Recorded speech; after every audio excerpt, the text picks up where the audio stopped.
back when we was really friends, but now we getting up. You fucked up relationships over bitches. Other nigga lost relationships over riches. That's why I've been going for a minute. Had to go and turn another corner, ain't with enough. I'ma go and take it easy. Looking at my team, it only be me. I used to dream of being up on TV. Now I only dream about the things I see.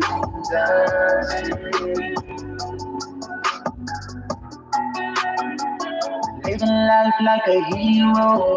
Why do I feel like a zero? You should live my life like in this ego. I should not kill, but I really know. But he's standing on my heels like a freak. Yeah, I'm just trying to keep it real. See my niggas getting killed. I'm supposed to act like I don't know this, but I never will. I'm just telling you how I feel. Act like you don't know this. Act like you don't know this. I used to think that they don't know me.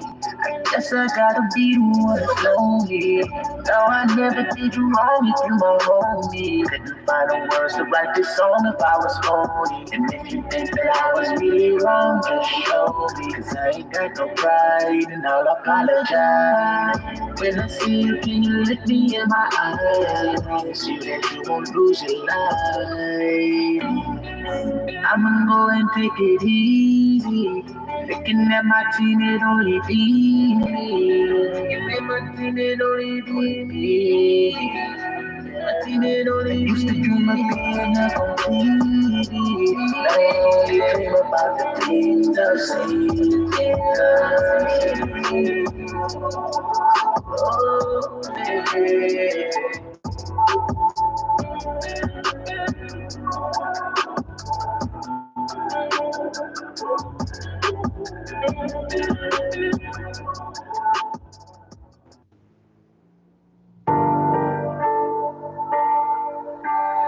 Big squads, come back with them bands, man.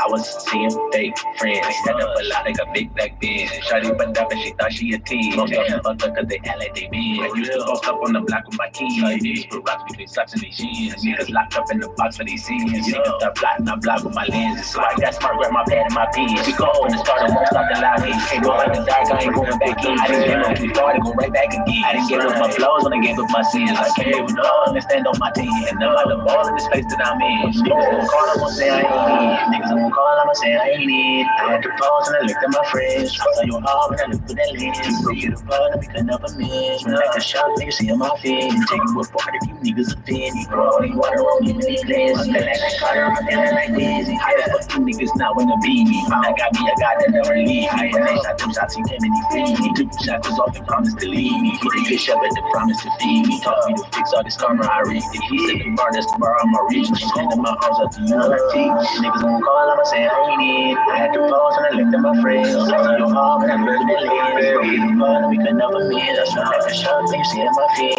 Take you apart if you niggas offend. He put all the water on me when he cleansed. I feel like the Carter, I'm feeling like Dizzy. Won't call, I'ma say I ain't it. Leave me alone, this low out the pay. He told me I'm falling by leaving my dead. He leaving his doors like leaving my red. He said after calling the call first day. Forgive me for all of me, know that I did. Fall down to the Father was all that I did. He picked me up and he made me the shit. He struck out that fish and got caught in the mix. The club it don't fit, then we gotta acquit.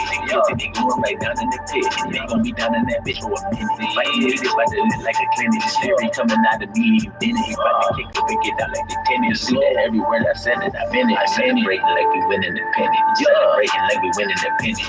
Come back, his bitches coming like semen. He's glad, thank you while we cutting the demons. Call him Yahoo, show why they call him Jesus. He call his name, make it sound like you sneezing. He racing the bag as it lasts for a season. I'm just glad that I got that reason. Yeah, I'm back when the niggas start peaking. I'm glad to relax when niggas start geeking. Peace to you, brother Chuck. Welcome back to the School of Marvelous Light. Back like we never left. Bad to you, my brother. I had to pause when I looked at my friends. I saw your heart when I looked through that lens. You broke it apart and we could never mend. Smell like a shark, think Chris she in the in my building. skin. Peace to my brother. Got a few niggas up in. Peace You to pour you, on your brother water Christopher. on me when he cleanse. One thing like that Carter around, feeling like these. You niggas on call, I'ma say I ain't in. Say I ain't in. Got some wonderful jewels of wisdom to share with you all, little flock, as usual. Some wonderful jewels of information.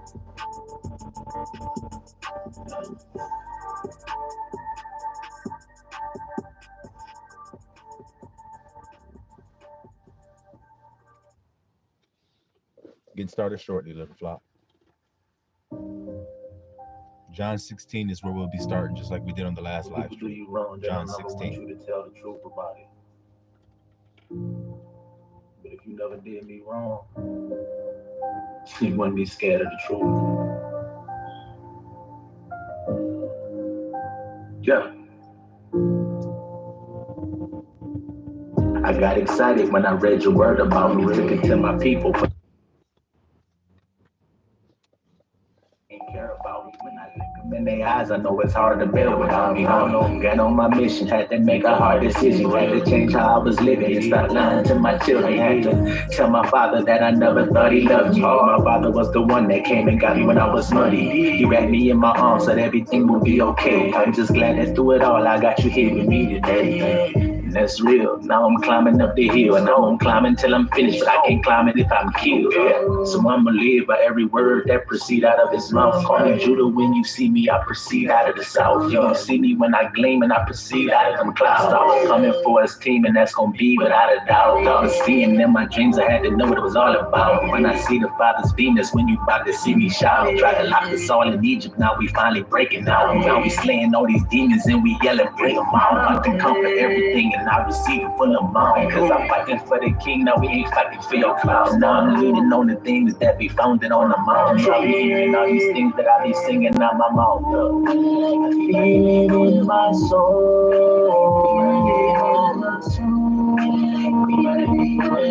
Baby, my soul ain't baby, going home. I feel it in my soul. My soul.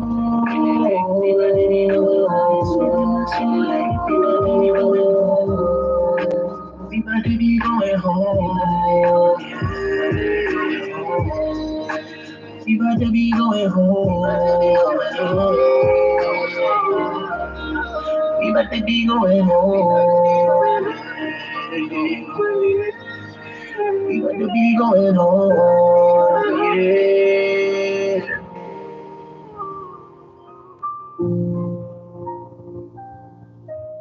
Brother Chris said you missed the live this morning, but you watched it afterwards. Okay, good. So you'll know what we'll be talking about here.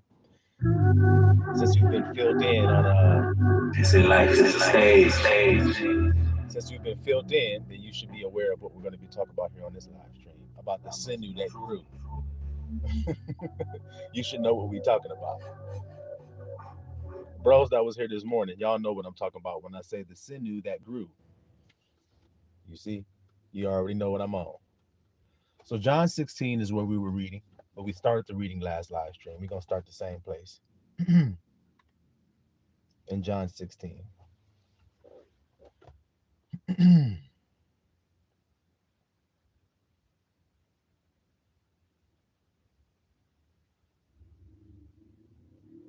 All right, verse 16. We'll start there.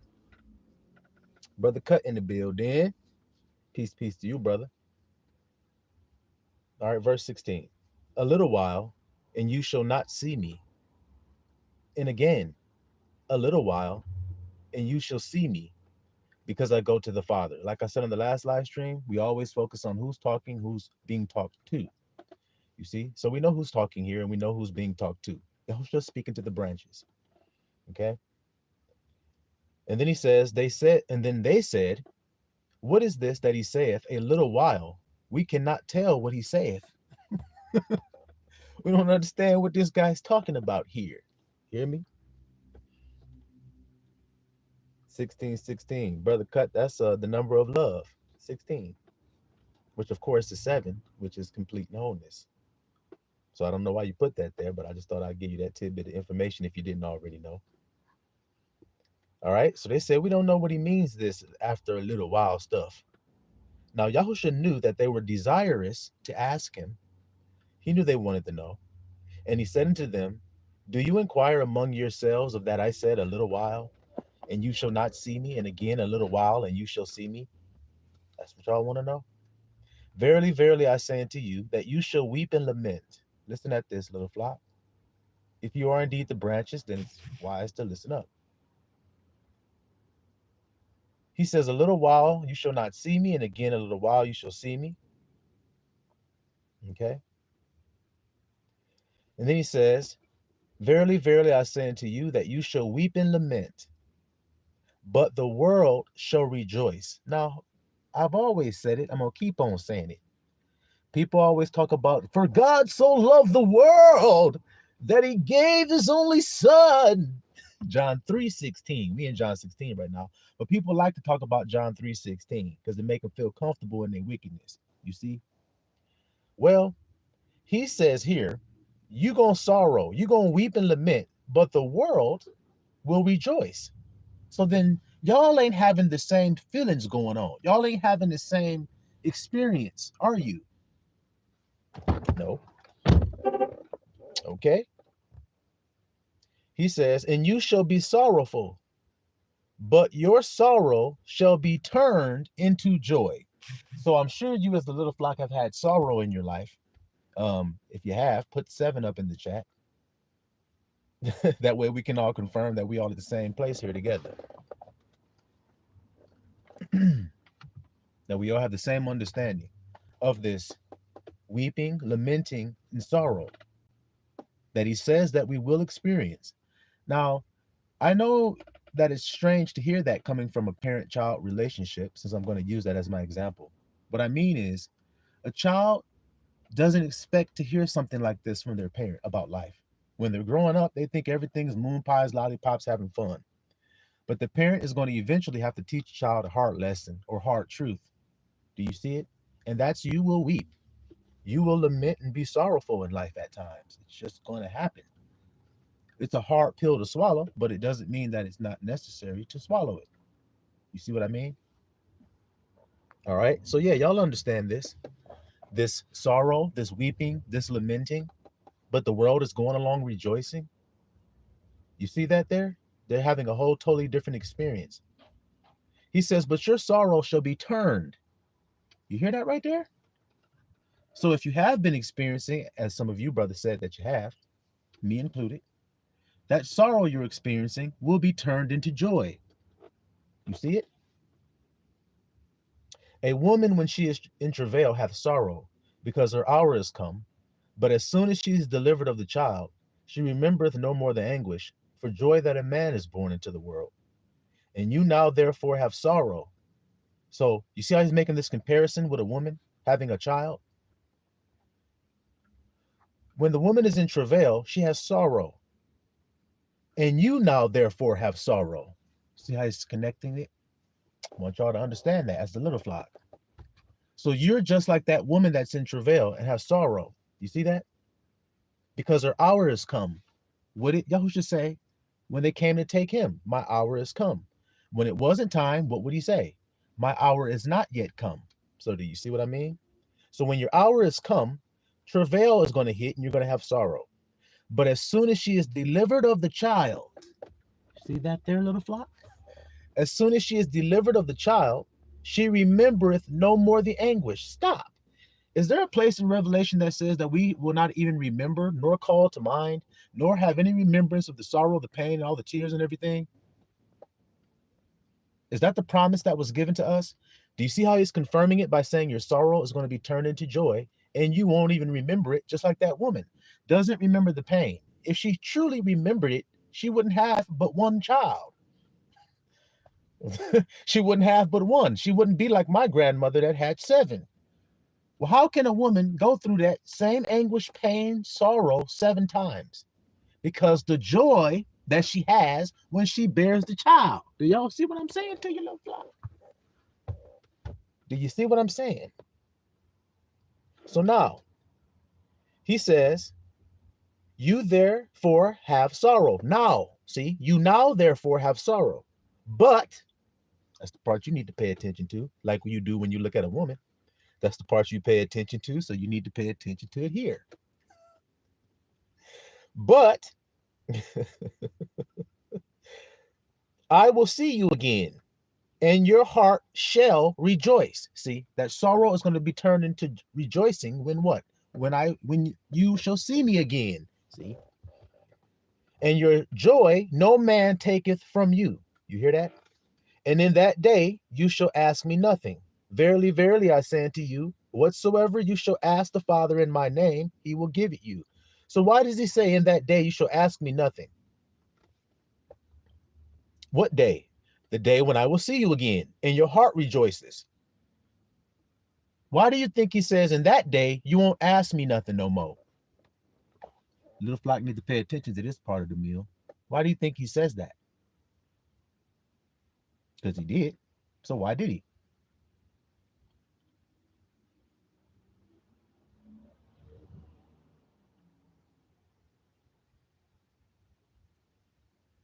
I'll give you guys a hint. In another place, it's written that when Abba does all of his work, his marvelous work that he's going to do in the earth, when he does that, then men are going to no longer have to be taught about him anymore.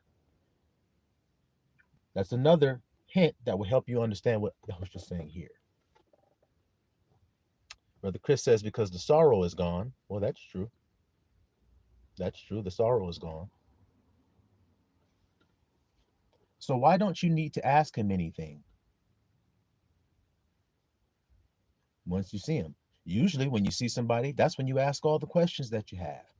How come when you see him, you won't have to ask him anything? Why do you think so? Thank you, Brother Cut.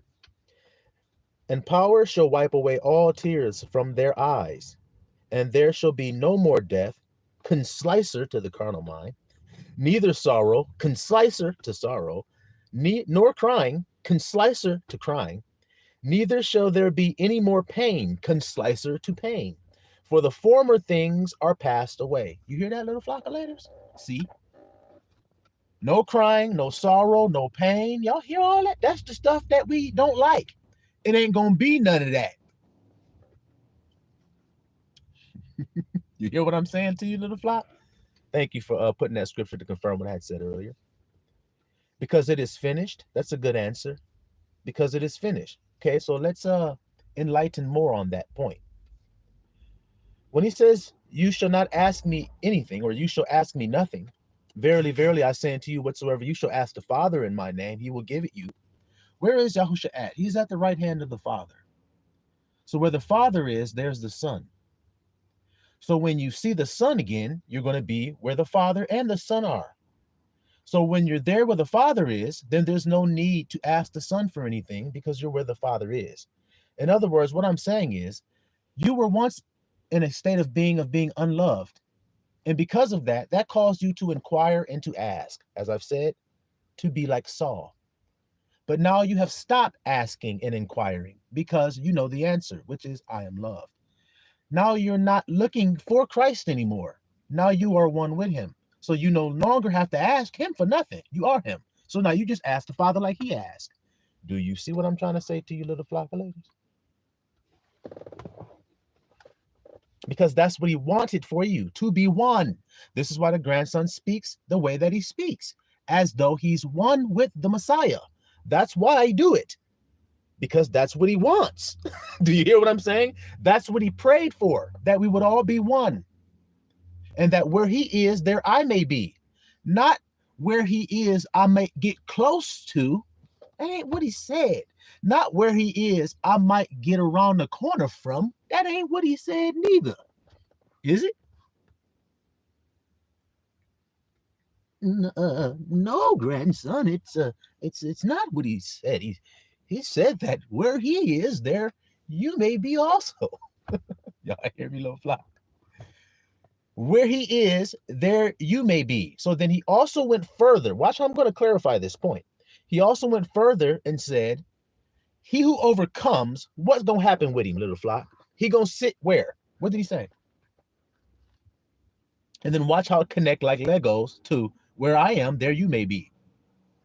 Not where I'm going, there you will be. Where is he? He at the right hand of the Father. So then where will you be?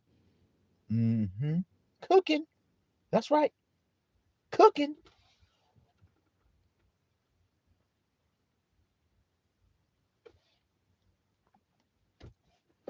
That's right, Brother Cut. You are. Isn't that what the scripture says the whole world is waiting for? The manifestation of who? Some randos? No.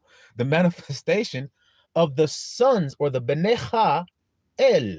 The Beneha means the sons of. Sons. So joint heirs. Joint heir means you sit in the same spot. Now I asked you guys a question. He says, he who overcomes will sit where? That's what I'm asking you guys.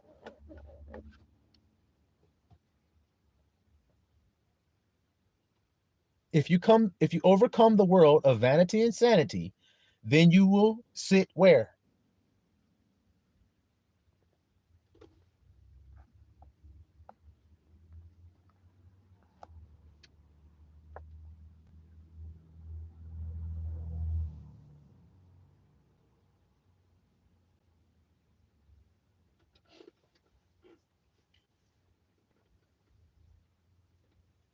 Which throne, Brother Cut? Right on target. The throne. Which throne? Because you got to answer which throne to make it connect like a Lego. Which throne will you be sitting on?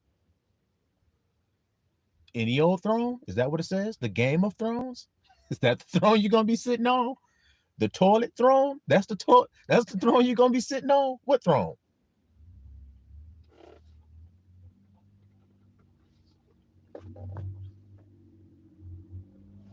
All right.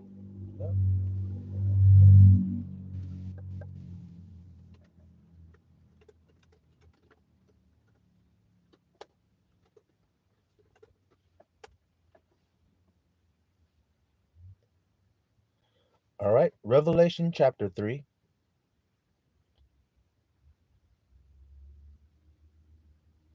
Okay.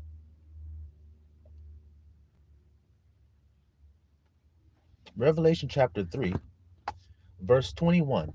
Watch this, little flock. To him that overcometh, which is the question I asked you, if you overcome, where will you be sitting? This is why I asked. To him that overcometh will I grant to sit with me. Wait a minute here. Will I grant to sit with me in my throne? You see why I said you have to make sure to say which throne so that it connect like a Lego? Because do it connect like a Lego now? To sit with me in my throne, even as I also overcame and am set down with my Father in his throne. Look at this. So Brother Cut there said Abba's. So then if you're sitting on Yahusha's throne, then you're sitting in the Father's throne, because that's where Yahusha's sitting. See how you're all one now?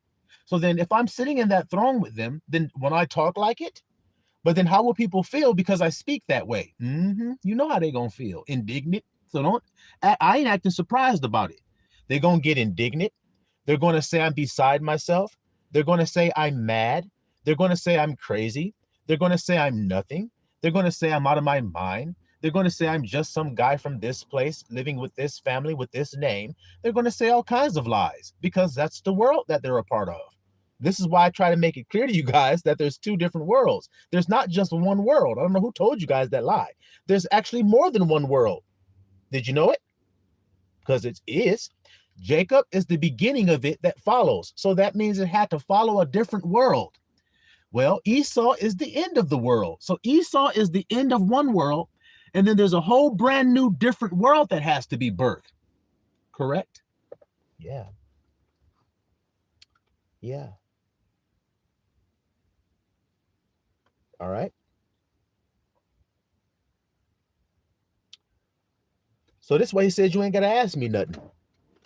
Okay. 24. John 16:24. Hitherto have you asked nothing in my name.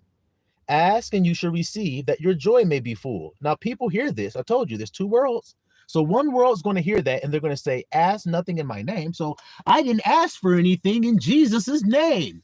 So let me start asking Jesus in your name. I ask you, God, that you that you bless me with this and with that, and to have this and to have that. I pray these things in the name of Jesus, the Christ of Nazareth. They get all extravagant with it because they think that's where the power is. Ain't no power in that. See how I'm of another world? There isn't any power in that. But look how the whole world is going along doing it. Jesus Christ, in your mighty power, in the power of that name, that precious name, nigga tearing all up, that precious name above all names is Jesus. By that power and authority, I command this demon to come forth. And I told you the demon don't come no damn where. He stay right where he at. Why? Because ain't no power in that shit. I told you that. The old world think it is, but the old world is fading away and dying. I just proved it. Esau is the end of that world. Esau means outward appearance. It means hairy. It means rough to the touch. It means shaggy he-goat. It also means deceiver. It also means satir. So do you understand all of those words mean one damn thing? Do you understand it means the carnal mind? That's the world that's fading away. That's the world of outward appearance, because God doesn't judge outward appearance.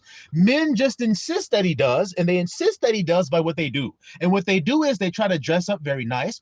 They try to speak very nice. They try to appease men. They try to please men, and they try to ease men. But I ain't trying to do ease, appease. Now I ain't trying to do shit but sneeze when I talk to these niggas, because I don't want them nowhere around me. Do you hear me, little flock? We ain't got time for that outward appearance because I'm not of that world. So I just sneeze on these niggas. What do I mean by saying that, little fly? Yosha. That's all I do. All right. So watch this. For the Father himself loveth you. Conslicer. What I tell you, branches? What have I told you? So if the Father himself loved you, look, I told you guys earlier, I'm only sent here to remind you of everything Yahusha has told you. Do I remind you that you're loved by God? So then you might as well say I am loved every single moment of every single day, because it never changes, because God doesn't change. He never stopped loving you. Just like if you had a child and that child did a whole bunch of dumb shit in his life. He did shit here. He stole this. He got high there. He got drunk here. He fornicated there. He did all kind of shit in his life. You still wouldn't stop loving him, would you? So then you're better than God? I say thee nay. So then God loved way better than the nigga can. So then he loved me through all of my trials, all of my tribulations, all of my shortcomings, and everything in between. He continued to love me because there's nothing that can separate me from the love of God. That's what's written. So if nothing can separate me, then I need to act like nothing can separate me. So then I do. I'm loved. And I stay and remain at home in that state, because that's the throne. That's where the Father's at. Is he anywhere else other than that? What is this commandment? Then that'll tell you where he's at. That you love one another as I have loved you. See, it's not just about loving somebody the way you think you need to be loving somebody. The hell with what you think, niggas. Y'all ain't understood by now that if you lean into your own understanding, you'll be doomed. You'll be damned and dead. So then ain't no need in listening to your own damn understanding. What you need to do is lean into the understanding that come from above. That's what you need to be doing. Because if you do that, then you'll have life. You have life and peace. You can't have life and peace if you don't feel like you're loved. So what the grandson telling you again? The Father himself loves you because you have loved me. Look at this here. The Father loves you because you loved me. So look at how the whole world say they love him with their lips, but their hearts are far from him. So then they don't actually love him. So then does God love them? No. Even though John 3:16, man, for God so loved the world. He made it clear that in order for God to love you, you got to love Yahusha. So then the world that loved Yahusha is the world that's called Jacob. This world don't love Yahusha. They just say they do. This is a world of a satir. This is a world of a deceiver. Esau. Told you what it means. Told you what it means.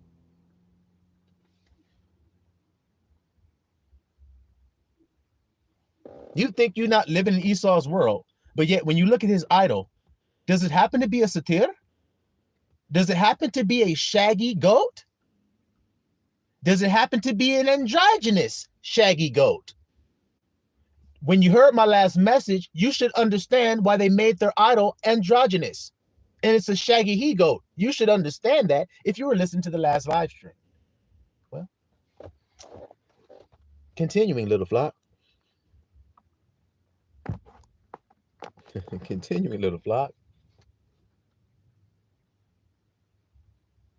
I came forth, oh, excuse me, because you have loved me and have believed that I came out from power. See that?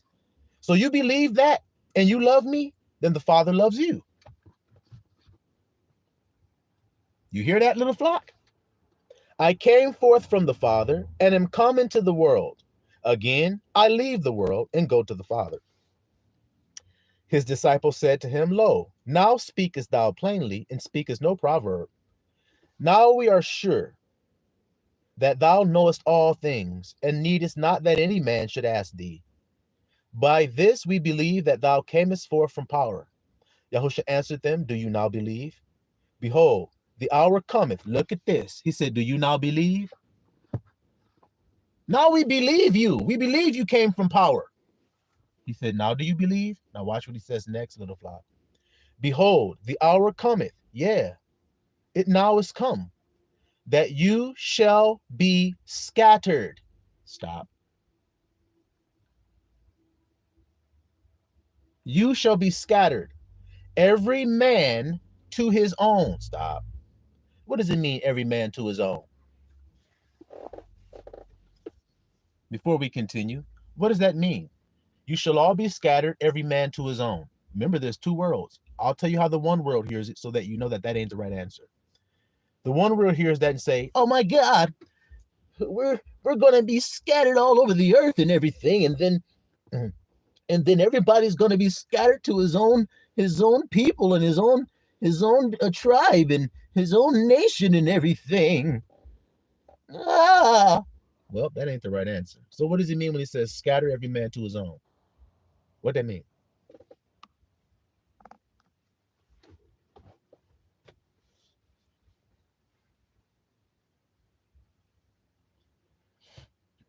Behold, the hour comes, is now come, that you shall be scattered, every man to his own, and shall leave me alone. What does he mean?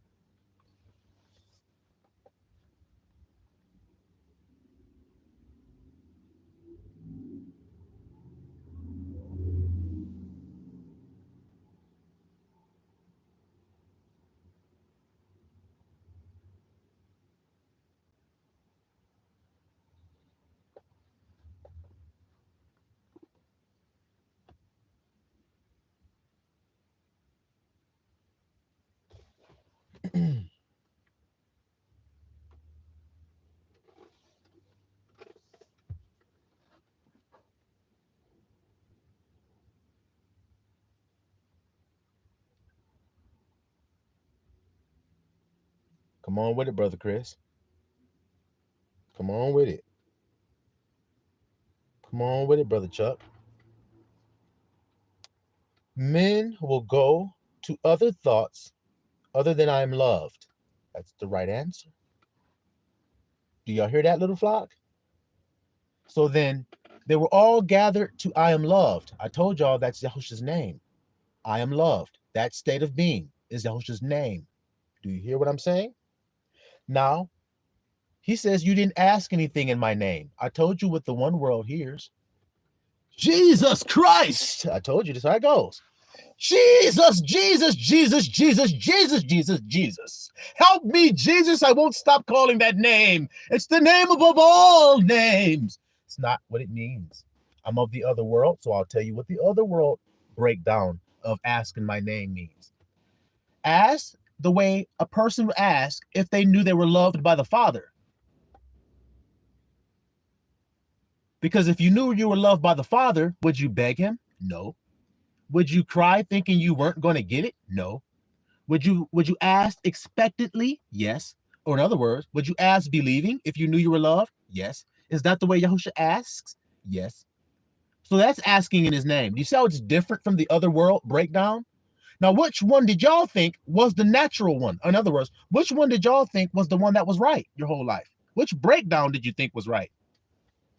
I know which one you thought. You ain't got to tell me because I already know. You see that? That's asking in his name with thanksgiving. Ain't that what you said, Brother Chuck? Thank him in advance. Isn't that right? Ask believing means you ask with thanksgiving. Isn't that what we were told to do by Yahusha? That's asking in his name. So I don't ever have to say Jesus at all when I pray to God and get what I ask for. Do I? No, I say the Father's name. Because did you guys forget this? I have to slow down a little bit because the world may not understand what I'm saying. Why you don't say Jesus' name when you pray against that? Because the one you call Jesus, he said, I have come to make the Father's name known. I am come to make the Father's name known, and I have made it known to these that you have given me. Keep them, Father, in your name. That's what he said. So what keeps me? His name keeps me. And what is that name? I am. So I am free is what I call upon. That's asking, believing, isn't it? You can't fuck with me. Is that asking, believing or not? Yeah, it is. But you see how the world ain't telling you that? So that's why I get filled up with zeal when I talk about it. Because the world ain't telling y'all that. Are they? No, they're too pussy to tell you that. They're too scared. They're so afraid they're going to do something wrong, they can't do anything right. That's called over righteousness. And that's what y'all been dealing with. What you think Yahushua came to deal with in his time? He came to the Jews. They were over righteous. They were washing their hands to the elbows.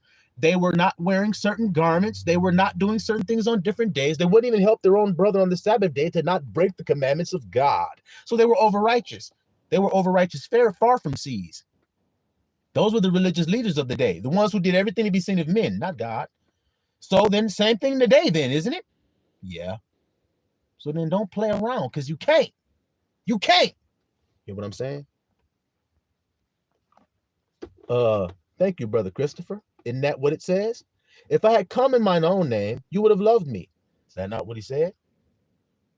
But he didn't say he came in his own name, did he? He said, I am come in the Father's name. Isn't that what he said? Yeah. So then how in the hell do people tell you they're teaching you about Christ, but yet they don't know the Father's name? And many there are that are doing this. Aren't there? It's my point. People act all shocked when I talk the way I talk, but yet what I'm telling you, is it true? There are many people talk about Jesus, Jesus, Jesus, but never tell you the Father's name. They'll say words like the Lord. They'll say words like God, don't they? They'll even say words like the Most High, don't they? Yeah, but they won't tell you his name. Why is that? Because the power is in his name. They're proving they don't want you to be powerful. Well, that makes sense when you're living in a world of a satir, of a devil, of a deceiver. Isn't that true? Yeah. Yeah. Now watch this, little flock. So you shall be scattered, every man to his own. So we just broke down what that means. That means that when terror comes, or when the hour comes of temptation, every man will go back to what he really believes he is. Even though he had heard the truth and bask in that light for a time, he will go back to what he truly believes he is. So the one that's saying, I am loved, that's what you should say. Yeah, you're right. I am safe, that's what you should say. Yeah, you're right. As soon as trouble comes, you're going to forget that man. And you're going to go, ain't shit. I'm fucked up.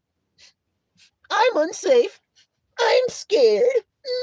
That's returning to your own thoughts. Because those are your own thoughts. Those are not the thoughts of the Father, are they? You think that's what Abba be sitting around thinking about on a daily basis? I'm scared. I'm afraid. Ah! No, he told you don't take his name like that. Did you know you was taking his name? People don't even know it. They don't even know it when they say the name. They don't even know they're saying his name because they don't know his name, proving they're in folly while they think that they're not because they say, Jesus Christ! Aren't I saved? Well, he said he came to make the Father's name known. Did you say the Father's name? No. So then who is this Jesus Christ you're talking about that did not reveal the Father's name? Who is that? Get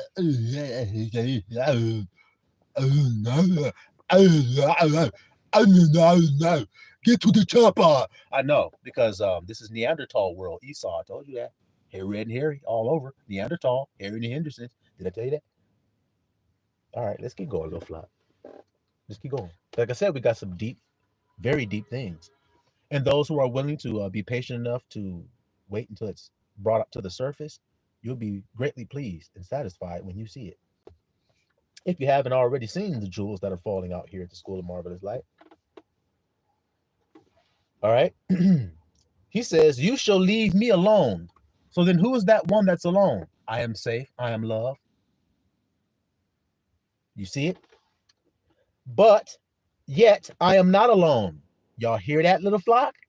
So you shall leave me alone, and yet I am not alone. Why? Because the Father is with me. Told you. Now, who is the Father? I told you what his name is. What's his name? Then you'll know why he can't never leave you. I shall never leave you nor forsake you. How can I am ever leave you? You have to leave I am. That's the way it goes. All right. These things have I spoken unto you, that in me you might have peace. See, in the state of being of I am love is the only way you'll have peace. That's why I'm telling this stuff to you. In the world, you shall have tribulation. In the world, in the carnal mind. Then you're going to have tribulation in the carnal mind. It's just the way it is. But be of good cheer. I have overcome the carnal mind. Didn't he? I am safe. Grandson, you're going to be locked up for 90 days. But I'm free. So I'm overcoming the carnal mind 90 days with I am free, which is life and peace to me. It allowed me to sleep peacefully. It allowed me to teach others about the truth. Instead of being a sinew that shrank, I'm a sinew that get hard and stay hard all night long. All night long, all night, all night, all night long, all night, all night long. That's right. Now, y'all gonna see why I'm singing that song and everything. All right.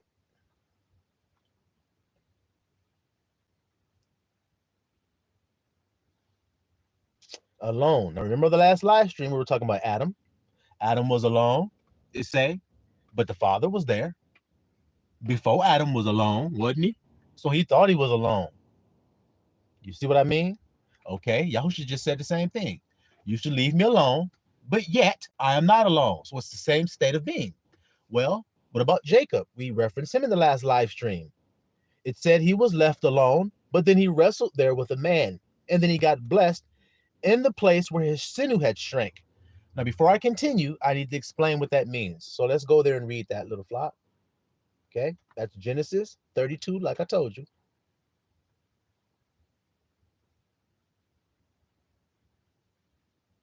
All right.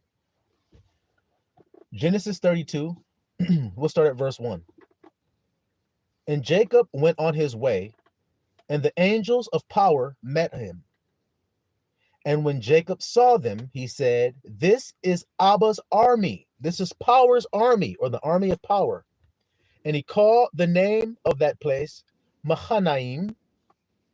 Break that down for us, Brother Cut, if you can. Be so kind to do that, if you're still here. That word, Mahanaim. Okay. And Jacob sent messengers before him to Esau. Oh, there's that guy, the red, hairy, deceiving satyr. Esau his brother unto the land of Seir. See that word there? Seir. It's where Esau lived. I told you what Seir means. Hairy, deceiver, devil. It also means devil. All you gotta do is look the word up. The country of Edom. Edom means red, which is the nickname of Esau. You see that, little flock? So ain't no discrepancy about what I'm saying. These are the two worlds that God says exist. You see, one wants to kill the other world. Doesn't it always happen like this when the grandson is born? Did you not read about Abel and Cain? Those were the grandsons of God. Well, what happened? A fight broke out. One killed the other. So then you see it happening when this grandson is here. Jacob is the grandson. I'll prove it.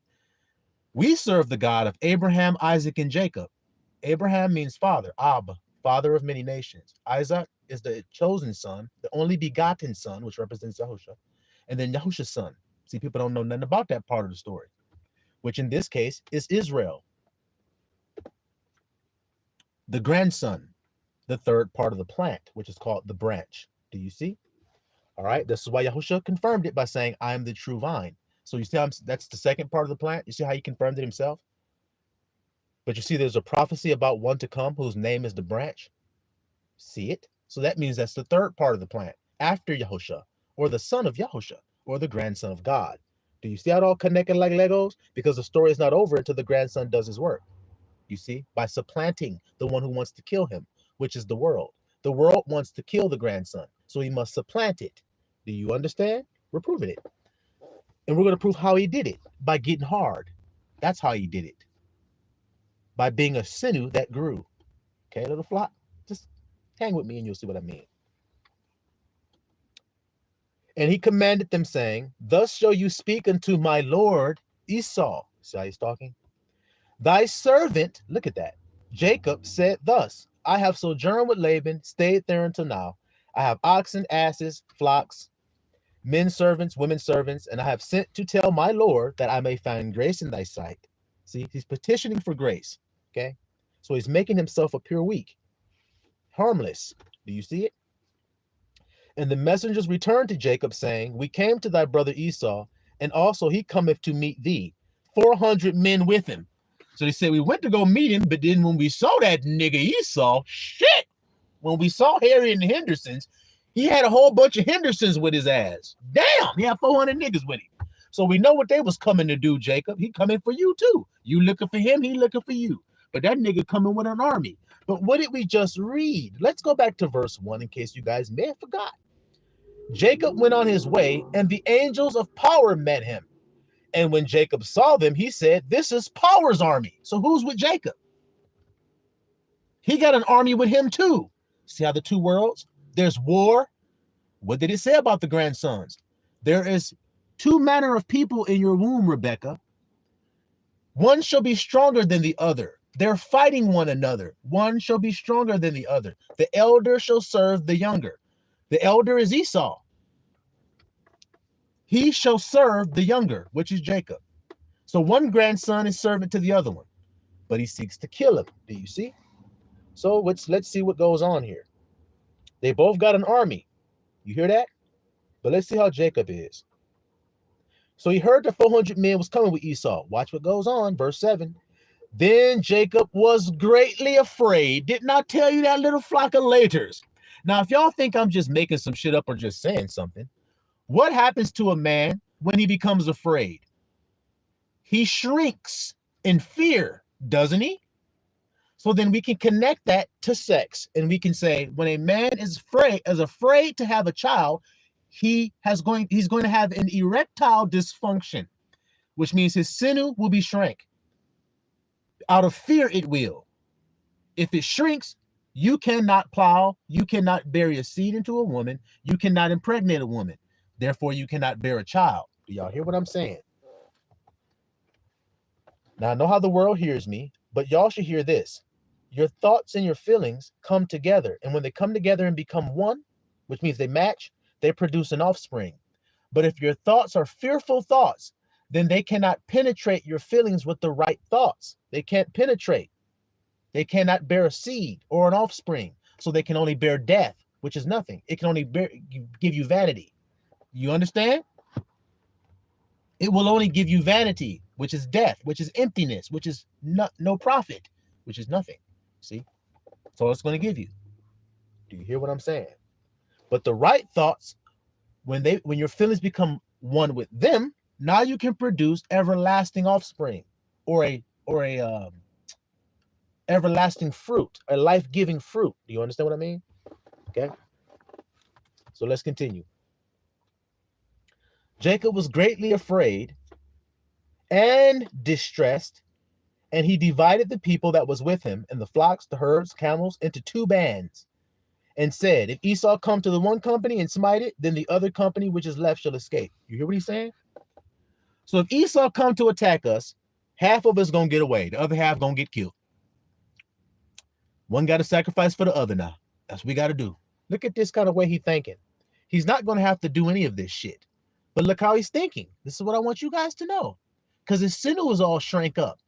You understand what I mean by saying that? He ain't hard. So then he's weak.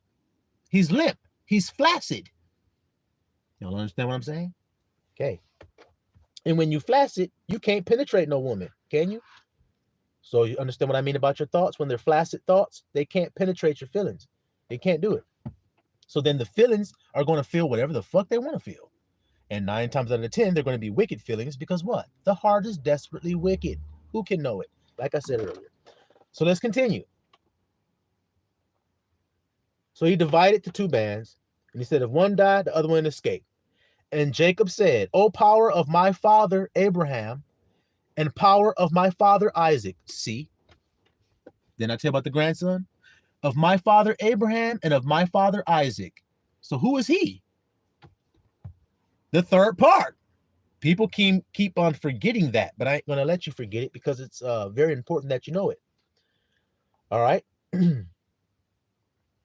And the power of my father Isaac.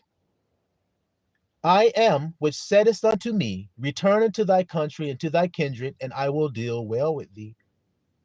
I am not worthy of the least of all the mercies and of all the truth which thou hast showed unto thy servant. You hear this?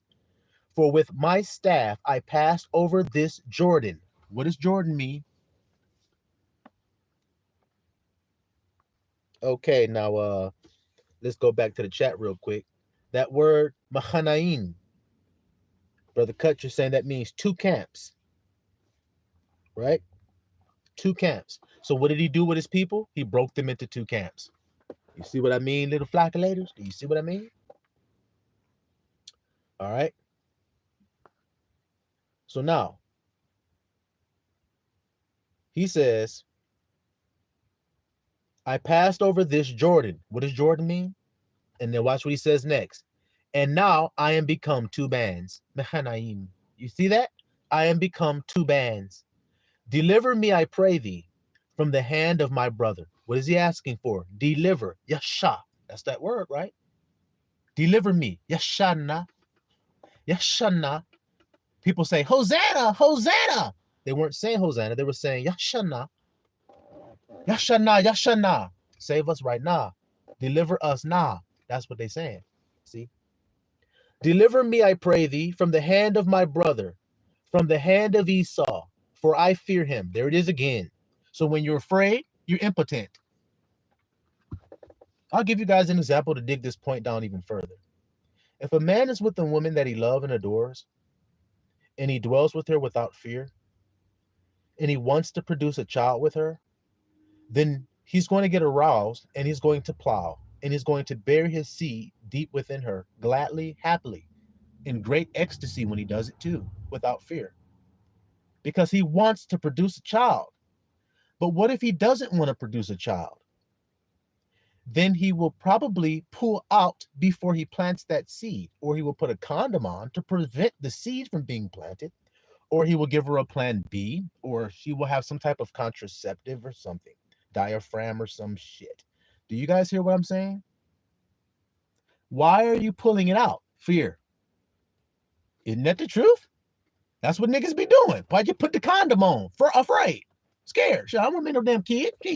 I just want to have the pleasure. I don't want to have a kid. You see what I'm saying, little flockulators? All right. So it means you're impotent. Impotent means you don't produce no children. Even if you put a condom on, that's impotent. It's impotence. You see, it all comes from fear. So the same thing that's going on here. You see what I mean, little flock? He's impotent because he's fearful. His sinew has shrank because he's fearful. We're going to get into it. Now, this Jordan, I asked you guys what Jordan means. Jordan means to descend. Yarden. It means to descend. I told you guys this before many times. So is he in a descending low place, humble place? Yes. He's like, Esau, my lord, I'm your servant. I have only gotten these things from my uncle Laban there, our uncle Laban. That's the reason I have all these goods and everything. Could you just let me pass on by without killing me or my family or anything? I'll be grateful if you can give me mercy. Isn't that how you acting? Okay. He says, I'm not worthy. This is a humble state of being. This is why he's at that river Jordan, where I told you it means to descend to a low state. Do you see that? Brother Chris says, also, Isaiah has the same word. I am delivers. That's right. That's my name. You see? Ishai or Isaiah. That's how you say my name. So what are you saying when you say my name? I am a deliverer, or I am delivers. So then is that what I do? Yes. Yes, I do. So then you see why Abba gave me that name? Yes. See how clear and crystal clear it is? Yeah. And do you see how he's the one that says, who has the arm of power been revealed to? It's been revealed to a deliverer or a savior. That's the only one it's revealed to. See? Only revealed to a Yasha, a deliverer, or Isa. You hear what I'm saying? Yeah. Yeah. All right. So he said, you said, watch verse 12. You said, I will surely do thee good and make thy seed as the sand of the sea. So make thy seed as the sand of the sea. Then that mean fruitful? Yeah. Okay. Which cannot be numbered for multitude. And he lodged there that same night and took of that which came to his hand a present for Esau his brother. 200 goats, she goats, 20 he goats, 200 ewes, 20 rams, 30 milk camels with their colts, 40 kine, 10 bulls, 20 she asses, 10 foals. And he delivered them in the hand of his servants. Every drove by themselves, and said unto his servants, pass over before me, put a space betwixt drove and drove. And he commanded the foremost, the one in the front, saying, when Esau my brother meeteth thee, and asked thee, saying, whose art thou? And whither goest thou? And whose are these before thee? Then you shall say, they be thy servant Jacob's. Look how he keeps saying thy servant. It is a present sent unto my lord Esau, and behold, also he is behind us. So commanded he the second, the third, and all that followed the drove, saying, on this matter shall you speak to Esau when you find him. So he's appeasing the Esau. You guys get the point. And say you moreover, behold, thy servant Jacob is behind us, for he said, I will appease him. See, I will appease him with the present that goeth before me, and afterward I will see his face. Peradventure he will accept of me. I'll give him a gift to loosen him up.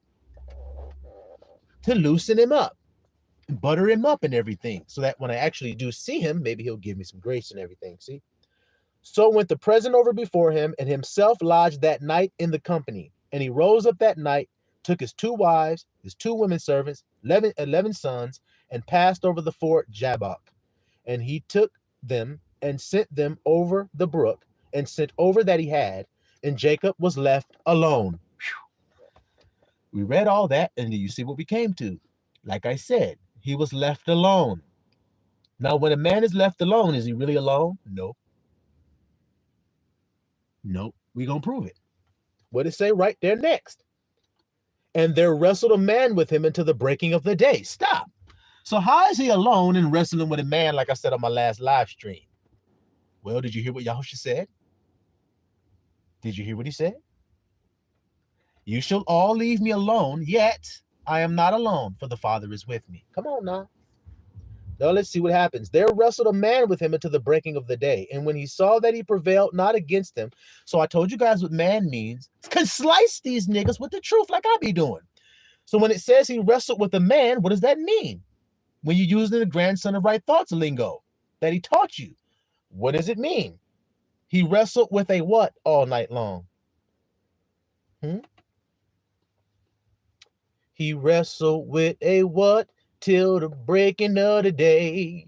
He wrestled with a what till the breaking of the day. Jacob was wrestling like WWE, like Stone Cold Steve Austin, wearing that vest, John 3:16. Do y'all hear me, little flock? That's right, Brother Cut. That's right, Brother Chris. That's right, Brother Chuck. But it wasn't carnal in this case. You see? But it was a thought. You see it? Do you see it? Now, he's having carnal thoughts. No doubt about that, Brother Chuck. That's the fear he's having. He's having carnal thoughts. Abba sends right thought, and that he wrestles with right thought. Come on. Come on. Now, he's wrestling with a thought. What is the thought he's wrestling with? What do you guys think? What do you think he's wrestling with? Well, let's keep on reading and let's see. We know what his fear was. So he's wrestling with a man, it says, which we know means a new thought. See that? And when he saw that he prevailed not against him, he touched the hollow of his thigh, and the hollow of Jacob's thigh was out of joint as he wrestled with him. Do you see it? Jacob's thigh was out of joint when he was wrestling, and so the man touched his thigh. Do you see? I told you what thigh represent. I told you what it means. Now let's continue. Okay. And he said, let me go, for the day breaketh. And he said, I will not let thee go, except thou bless me. Let me go, the day is breaking. Nope, I ain't letting you go, except you bless me. And he said unto him, what is thy name? And he said, Jacob. Watch it, little flock. And he said, thy name shall no more be called Jacob. So the grandson get a name change. See that there, little flock of laters? He was called something, get a new name. So you ain't going to be called supplanter no more. What you going to be called now? You're going to be called Israel. For as a prince has thou power and with men, and has prevailed. You see it, little flock? And Jacob asked him and said, tell me, I pray thee, thy name. And he said, wherefore is it that thou asked after my name? And he blessed him there. And Jacob called the name of the place Peniel, for I have seen power face to face, and my life is preserved. And he passed over Peniel, the sun rose up upon him, and he halted upon his thigh. Therefore the children of Israel eat not of the sinew which shrank, which is upon the hollow of the thigh, upon this day, and to this day, because he touched the hollow of Jacob's thigh and the sinew that shrank. Now I broke down what it means. I said, consider this. I'll say it again. Consider this, little flock. Can a man have a child if his sinew shrinks and it doesn't grow? In other words, if he cannot get an erection, can he plant a seed inside of a woman?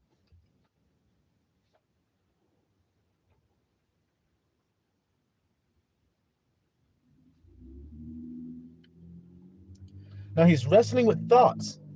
Do you hear what I'm saying? So this thought took him out of a state of impotency. See that there, little flock? That's the touching of the hollow of the thigh. He took him from a state of impotency into a state of fruitfulness, or into potency. In other words, into power. Do you hear it? With a thought he did. Now I'm going to give you guys an example of the experience in my own life to share it, like I always do. Grandson, you're going to be locked up for 90 days. I always say it, guys.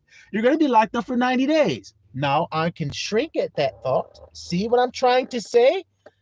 I can shrink and wrestle and go back and forth, but Abba will then have to touch my hollow of my thigh, where the sinew shrank, and give me a new name, make a new creation. He had already did that with me. So let's prove it. 90 days, grandson, you're not going anywhere. I am free. Look at that. I almost said something crazy, but I ain't going to say it. It ain't crazy. It's just going to sound crazy to people if they hear it. So I won't say that. But what I will say is, you unzipped your pants there, grandson, didn't you? And you threw something out there on the table, ka-slam. What y'all say? Do you hear what I'm saying, little flock? That's a powerful man. A weak man sitting there all shriveled up over there. They told me this, so I can't even have a child then. See what I'm saying? I can't have a child because they told me that I'm just a shriveled up noodle. Well, do you believe that? Because I don't. I don't give a damn what these niggas say. Watch. Ka-slam. What you say? They looking at the shit on the table. God diggity damn. Put that thing away, grandson. Gosh. Yeah, whatever. I ain't putting it away. Put y'all little shit away. Y'all all embarrassed now. Put your little shit up. Your little thoughts. Y'all hear me, little flock? This is definitely a unique message for a unique people because we're peculiar. You see? That's right, Brother Cut. You got to let it all hang out. Shit, that's what you got it for. You got to let it hang out. And don't be ashamed. Isn't that the original state of men? He let it all hang out and he wasn't ashamed. The Bible says he was naked and he wasn't ashamed. Ain't that what it said? So something made you feel ashamed, like you need to cover up your private part. Well, why? Why is that? Because somebody told you it was little? Because somebody told you it wasn't good enough? Because somebody told you it wasn't right enough? That's why you're covering it up? Who told you you was naked? Do you hear what I'm saying? Gosh, golly. All right, let's continue, little flock. So this is why the children of Israel eat not of the sinew which shrank. Eat means to become one with. Like Christ said when he said, eat my flesh. Do you think he literally means get the biting all on his arm and everything? Biting and taking plugs out of Yahushua's arm, eating? Give me one of those fingers, Yahushua. Snap. Is that what you think he meant? Of course not. He means become one with. So same thing here. They don't eat the sinew that shrank. In other words, they don't eat impotent thoughts. Isn't that easy to understand? Isn't that easy to understand? You don't eat thoughts that make you impotent. That's why the children of Israel don't eat the sinew that shrank. In the hollow of the thigh. Do you notice a thigh is mentioned in the book of Revelation by a writer, and he has a name written upon his thigh? Come on, little flock. Do you understand what that means now? Huh? You should, and you shouldn't be ashamed at it, because you weren't originally. You were taught how to become ashamed of it. Do you understand what I'm saying? These things I'm talking about today makes people feel some kind of way and uncomfortable at times. Well, the only reason is because what you were taught by the world. If you weren't taught anything by the world, then you wouldn't feel that way. All right, so who told you was naked? That's the question, like I said. Now let's continue. Y'all understand that so far? Hope you do.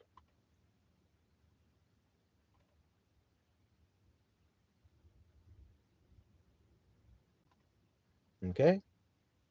Now we were just talking about Isaiah, the book of Isaiah. Let's go back to Isaiah 49, little flock. The book of Isaiah, chapter 49.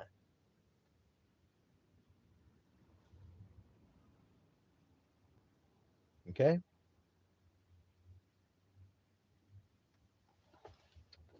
Now remember I told you, if you're afraid, then what you get, what you make will only be in vain. Didn't I say that earlier, little flock?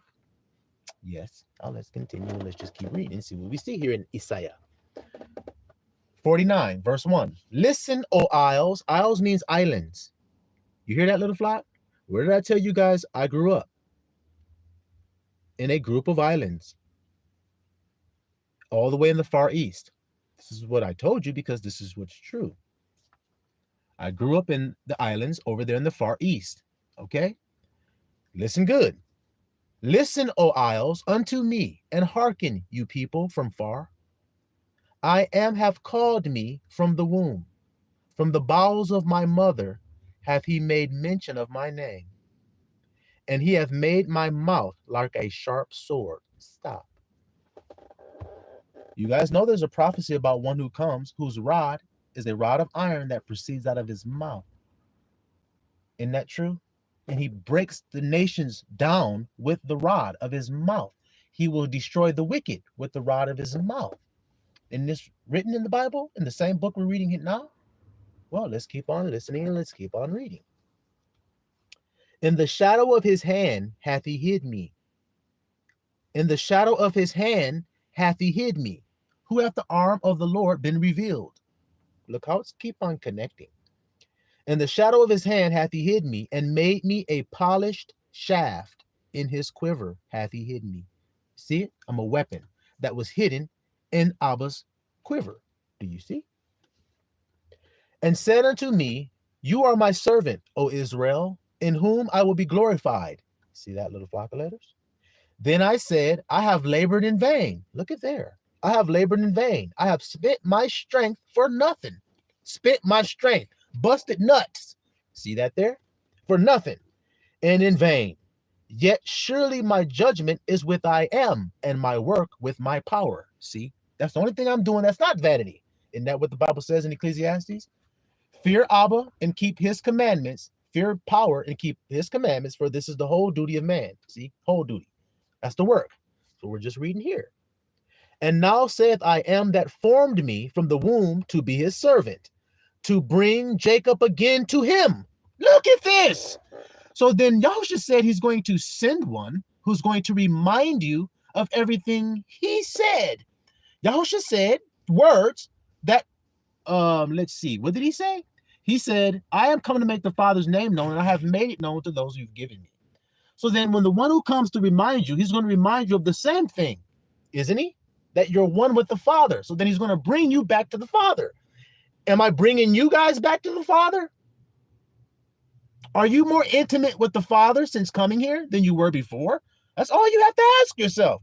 All you have to ask yourself is what's true. Is it true that that's happened to you guys? You have a more intimate relationship with the Father now than you did before, which means you're closer to him now than you were before you even heard me talk. Is that true? I can tell you that's the case, but it don't do any no good for me to do that. What does do me good to do is to ask you and let your mouth bear witness of the truth. You see?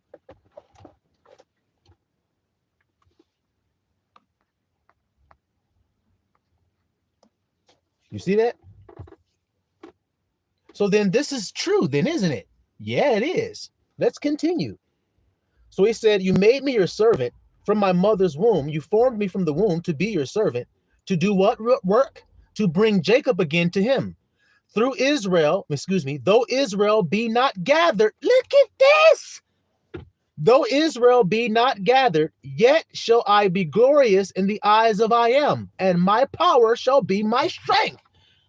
So I'm preaching and preaching and preaching and preaching, but yet the nation is still not gathered unto me. Does it change what I say about Abba? Nope, Abba's still good. Don't give a damn what a nigga say or do. Now let's read this verse again, then y'all understand why I sing that song. Yet shall I be glorious in the eyes of I am, and my power shall be my strength. And he said, it is a light thing that you shouldest be my servant, to raise up the tribes of Jacob, to restore the preserved of Israel. I will also give thee for a light to the Gentiles, that thou mayest be my salvation unto the end of the earth. Come on! Do you understand what is being said here today? It's happening right before your very eyes. Brother Chuck, I'll ask you. You said absolutely. You are considered a so-called Negro, which is actually a Hebrew Israelite. Not no black Hebrew Israelite shit, but an Israelite. That's what you are. So you heard it and you came to it and you heard that truth and everything. But everybody that's here in this chat right now isn't the same as Chuck. Brother Cut is where he's from. As y'all know, Brother P is where he's from. Brother Christopher, where he from. Do you see it? But they all receiving the same light, whether they're Gentile or whether they're Jew. They're all getting the same light. Isn't that what we just read? Yeah. So let's keep reading. I will also give thee for a light to the Gentiles, that you may be my what? Salvation. Now, how do you say that word, salvation? Somebody write it in the chat. How do you say you shall be my salvation? In other words, how do you say salvation? In the Hebrew.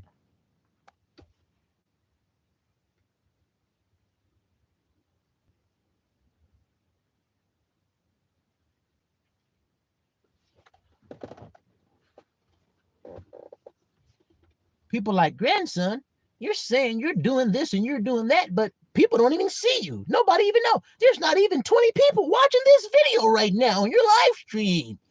Didn't Abba say that he hid me? Yeah, he did. See what I mean about how people just can't hear? He said it, I was hidden in his hand. Do you hear it? Just like an arrow. You don't see the arrow. That shit be in the quiver, hidden. But when he shoot it, uh-oh. Now you see it, don't you? All right. All right. All right, there you go, Brother Chris. That's how you say salvation. So then let's read that again. And you may be my salvation unto the end of the earth. Do you hear it, little flock? Thus saith I am, the Redeemer of Israel, and his Holy One, to him whom man despiseth, to him whom the nation abhorreth, to a servant of rulers. Kings shall see and arise. Princes also shall worship, because of I am, that is faithful, and the Holy One of Israel, and he shall choose thee. Thus saith I am, in an acceptable time have I heard thee, and in a day of salvation have I helped thee, and I will preserve thee, and give thee for a covenant of the people to establish the earth. Guys, are y'all playing with me right now, or do you hear what I'm hearing? Just as in the days of Noah. So what did Noah do after the flood was over with? He reestablished the earth in righteousness.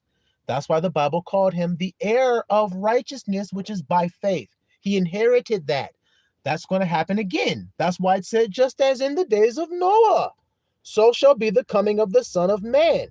God's salvation is the Son of Man. God's salvation is being sent to the people, but they don't see it. Just as it always has been. Do you see? Darkness cannot comprehend the light. He says, I will give thee for a covenant of the people to establish the earth, to cause to inherit the desolate heritages. Noah became the heir. Inherit. Noah became the heir of righteousness. Noah means comfort. Yahushua said, I will send the comforter.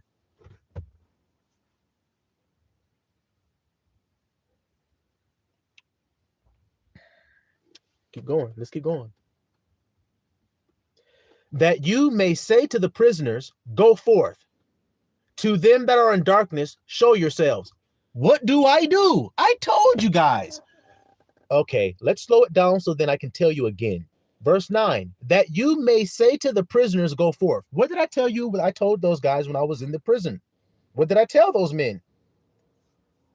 Hey, grandson, when are you getting out? I'm free. What do you mean? When am I getting out? That's my response that I would say to them. I'm free. What do you mean, when am I getting out? Then what are you doing here then if you say you're free? Why are you here? To help you be free. Isn't that clear? Obvious? The only way I can get to you to get you up out of here is to come where you're at. So I come here to help you get free. Now, when I walk out of here, then you're going to know that what I told you is true. Hey, grandson, go ahead and leave. Didn't I tell you that? Yeah, you did. Ain't it happening? Yeah. So do you believe now? I got to believe. All right, then. So go and do likewise. And when you're strong, go strengthen your brothers to let them know that they loved and that they free as well.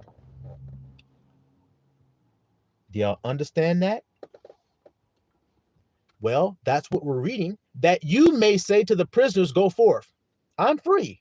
That's how they're going to get free. That's how they're going to go forth. To them that are in darkness, ignorance, show yourselves. They shall feed in the ways, and their pasture shall be in all high places. They shall not hunger nor thirst, neither, hold on.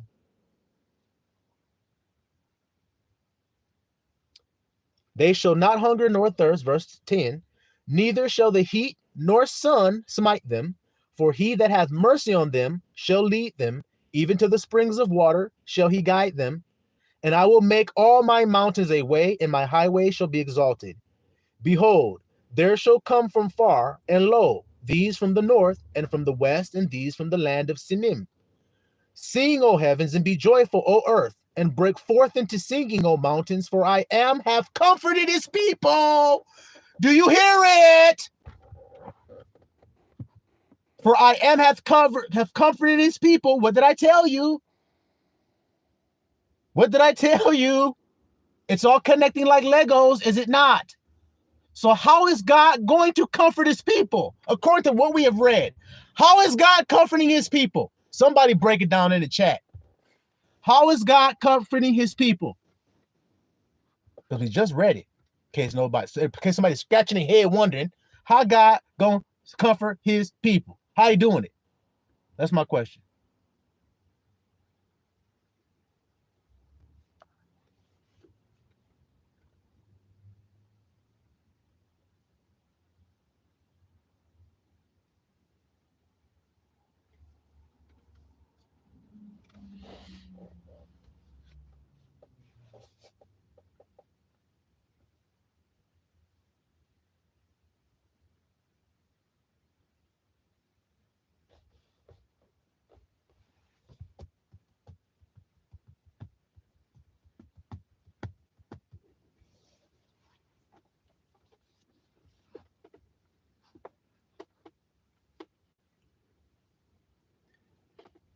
He talking about sing heavens and be joyful earth. Why?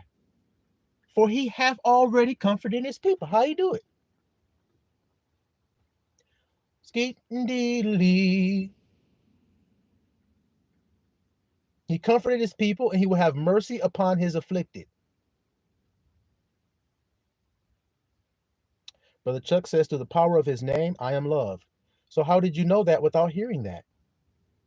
Come on. How could you know that truth without being taught it? That's my question.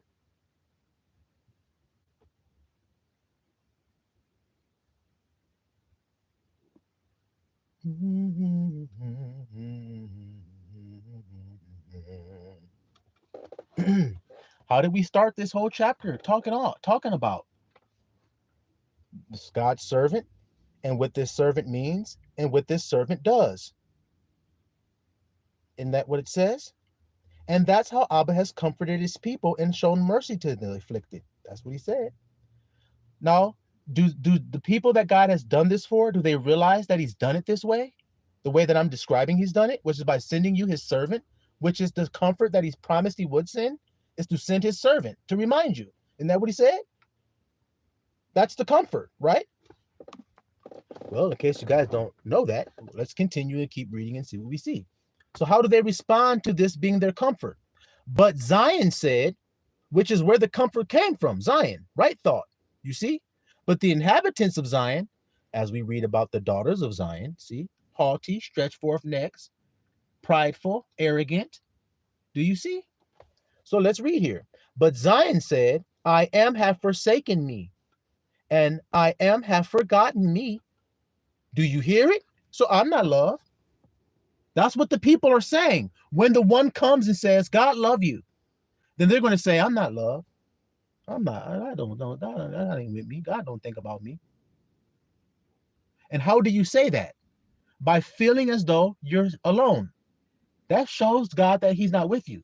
If you feel alone, you should talk like Yahusha. I'm alone, yet I am not alone, for the Father is with me. Do you see it? Well, let's continue. But Zion said, I am have forsaken me, and I am have forgotten me. Can a woman forget her sucking child, that she should not have compassion on the son of her womb? Yeah, they may forget, yet will I not forget thee. So who's doing the forgetting of this love? You are, not Abba. Abba has always loved you and he always will. You forgot that. So I'm sent to remind you of it. Isn't this obvious? Isn't it? Yeah. But look at how Zion don't know this. Look how they don't know who's sent to them. They never do. Matter of fact, they stone those who are sent to them. They kill the prophets and everything else Yahusha said. So let's continue. So Abba says he can't forget you, even though you may forget. It's just like my own son, who I haven't seen in years. He may forget that I exist at all, but I sure the hell can't forget him. He's engraved on the palm of my hand. Every time I close my eyes or open them, I think of him. I see him. So then, can I forget him? No, I can't. I love him with great passion, even though he may have forgot who I am. He may not even know me if he see me today.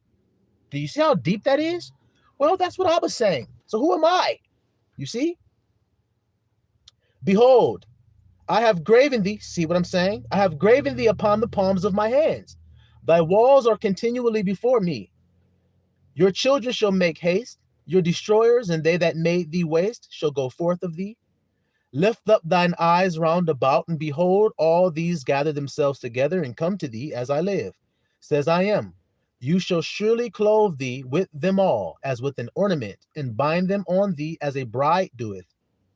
For thy waste and thy desolate places in the land of thy destruction shall even now be too narrow by reason of the inhabitants, and they that swallowed thee up shall be far away. The children which you shall have after you have lost the other, see what I just described to you? See how it all connecting like a Lego? See how it all connects? The children you shall have after you have lost the other. Interesting that you're saying that, considering my life story. You shall say again in thine ears, the place is too strait for me. Give place to me that I may dwell. Then shall you say in your heart, who hath begotten me these?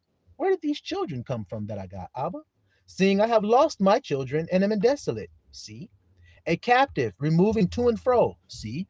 Living under the bridge, living homeless, lost all my kids. living as a bum on the street, sleeping all on the concrete and shit, all on the ground and every damn thing with nothing to eat every damn day. Yeah, that was me for many a years, many a days.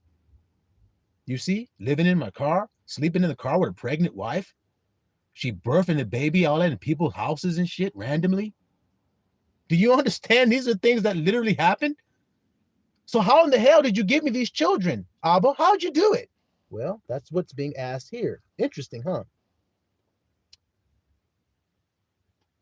Who have begotten me these? Seeing I have lost my children, am desolate, a captive, removing to and fro. Who have brought up these? Behold, I was left alone.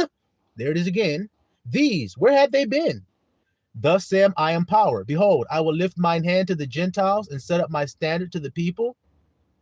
You should be an ensign to the people and a standard, okay, and set up my standard to the people, and they shall bring your sons in their arms, and your daughters shall be carried upon their shoulders. You see that, little flock? Okay. Verse 25. Let's jump down there real quick for the sake of time. But thus saith I am, even the captives of the mighty shall be taken away, and the prey of the terrible shall be delivered. For I will contend with him that contended with thee, and I will save your children. And I will feed them that oppress thee with their own flesh, and they shall be drunken with their own blood, as with sweet wine. And all flesh shall know that I am, your Savior and your Redeemer, the mighty one of the grandson. So, like I'm saying to you all here, I stand in that power. Now, I was going to confirm that power to the whole wide damn world. And when he confirms it, then they'll know who the hell lifted me up to the position that I was in. When they're looking at me and they say, that guy's just some guy sleeping on the street. That guy's just some bum just sitting in the corner using the free Wi-Fi to do a live stream. This guy's just some this. This guy's just some that. When I'm exalted after being humbled, you saw the humbled part. When I'm exalted after the humble part, then you're going to know who did it, because I'm telling you who did it. I am exalted. I've already said it. Now let's see it unfold. Y'all understand the way I'm talking here today or not? Do you understand that? That's right, Brother Chuck. Through the Comforter, the branch will remind us of the Father's name. Isn't that what the Bible said? See, I'm not saying these things. Isn't that what the scripture said? Yes. So if you read that and you were waiting for it, once you see it, then you shall break out into singing. I don't give a damn what these niggas say. I don't give a damn what these niggas say. Nah, I don't give a damn what a nigga done said. I don't care what a nigga done said. Nah, I don't give a damn what these niggas do. Why? Because my Abba is good. He is good. He is good. Ain't he? Break out into singing then, because the comfort is here. I am safe. I am loved. That's the way you'll get out of any situation that you're facing. So they don't even try nothing else. That's what I say. I come in the Father's name. What name you come in? All right. So all flesh is going to know that what I was saying was the truth. That's why I ain't worried about a damn thing. Because Abba done already said it. You hear me? Same book. Let's go to verse or chapter 60. All right, little flock, Isaiah 60. And let's see what we find here before we continue to go further deeper into this message. Verse 1, arise, shine, for thy light is come, and the glory of I am is risen upon thee. See? See? Here it is again. For behold, the darkness shall cover the earth, and gross darkness the people. Ignorance is going to cover everybody. Gross ignorance is going to cover everybody. But I am shall rise upon thee. So his chosen one is going to rise up in the last days, and a light is going to shine upon him by the Father's name, which is I am. And he's going to let that light shine in the last days while everybody else grope along in darkness, not even knowing the Father's name, not proclaiming it and not coming in it, not teaching you the power of it. There will be one servant who will. We just read it in Isaiah 49. We've read it all over the Bible many other days as well. But now we're just confirming it again. So now Isaiah 60, arise and shine, for thy light is come, and the glory of I am is risen upon thee. For behold, the darkness shall cover the earth, gross darkness the people, but I am shall arise upon thee, and his glory shall be seen upon thee. See? On you. and the Gentile shall come to thy light. Same thing that is said before. So like I said, it don't make no sense for me to say this if ain't no Gentiles drawn to this light, but it is. That's why my camp looked different than other people's camps. That's why the School of Marvelous Light group looked different. That's why. And the Gentiles shall come to thy light, and kings to the brightness of thy rising. Lift up thine eyes round about and see. And they gather themselves, same thing he said in the other place. And they gather themselves together, they come to thee. Thy son shall come from far, thy daughter shall be nursed at thy side. Same thing we read in the other place. So you know it's the same situation, the same servant rising up. Then you shall see and flow together, and your heart shall fear and be enlarged. Enlarged, increase. It shall be enlarged. Your heart is where you think. What did I tell you? Your sinew is going to grow. Why? Why? Because it been touched. See that there, little flockulators? Now you know I am. Now you can think right concerning that name. No longer take it in vain. Isn't that what we read in the other place? I did everything in vain, and all I got was vanity in return. We were just reading it. But now all of a sudden, something different is coming. Something of value is I'm getting now in return. You see? Let's get some of that abundance that's going to come your way when you start using the Father's name right. Let's see. So your heart shall fear and be enlarged, because the abundance of the sea shall be converted unto thee. The abundance of the sea in this case means currency. So wealth, good. It shall be turned and converted to you. Why? Because you're saying, I am wealthy. I am wealth. I am opulence. I am experiencing having a lavish, steady, dependable income. Every single time I look around, there's just more and more coming my way, and I'm thankful for that. When you start thinking and feeling that, so is you. So you're converting it to you by how you use the Father's name. See? The forces of the Gentiles shall come to thee. So they was getting all the goods and resources and land and everything, sucking it all up. Now it gonna come to me. The multitude of camels shall cover thee, dromedaries, Midian, Ephah, Sheba shall come. They shall bring gold, incense. They shall show forth the praises of I am. All the flocks of Kedar shall gather together unto thee. The rams shall minister unto thee. They shall come up in acceptance of mine altar, and I will glorify the house of my glory. I will glorify the house of my glory, says Abba. What is his house? Could it be the temple? Now, who builds that temple that God sets his glory upon it? Who does it? Could it possibly be the same man I keep telling you guys about? Let's keep reading and let's just see. Who are these that fly as a cloud and as the doves to their windows? Surely the isles, there it is again. Surely the islands shall wait for me. The same thing we read in Isaiah 49. And the ships of Tarshish to bring thy sons from far, their silver, their gold with them, in the name of I am, your power, to the Holy One of Israel, because he hath glorified thee. The sons of strangers shall build up thy walls, and their kings shall minister unto thee. For in my wrath I smote thee, but in my favor have I had mercy on thee. My wrath I smote thee. That's the humbling that y'all have all seen. That's what y'all see when y'all see me. They consider him to be smitten of God. Is it not written? Well, it is. There's a reason people consider that when they look at me, you see? But in my favor have I had mercy on thee. What did I tell you he said to me? I give you my grace. See? Therefore, your gates shall be open continually. Your gates are the things that must be opened in order for Abba's thoughts to enter in. That's your crown. So your crown is the gate to your body. If it's closed, you can't receive God's thoughts. Oh my goodness. So do you see what it means when the Bible talks about a man having his head covered when he prays? Or when he prophesies, having his head covered? Not to have his head covered? Not to have that damn gate closed. You have to have it open for Abba to give you his thoughts when you prophesy or when you pray. You see what I'm saying to you? It ain't got nothing to do with physical. It's all spiritual. Now, he says,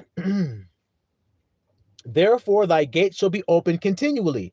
They shall not be shut day nor night, that men may bring unto thee the forces of the Gentiles, and that their kings may be brought.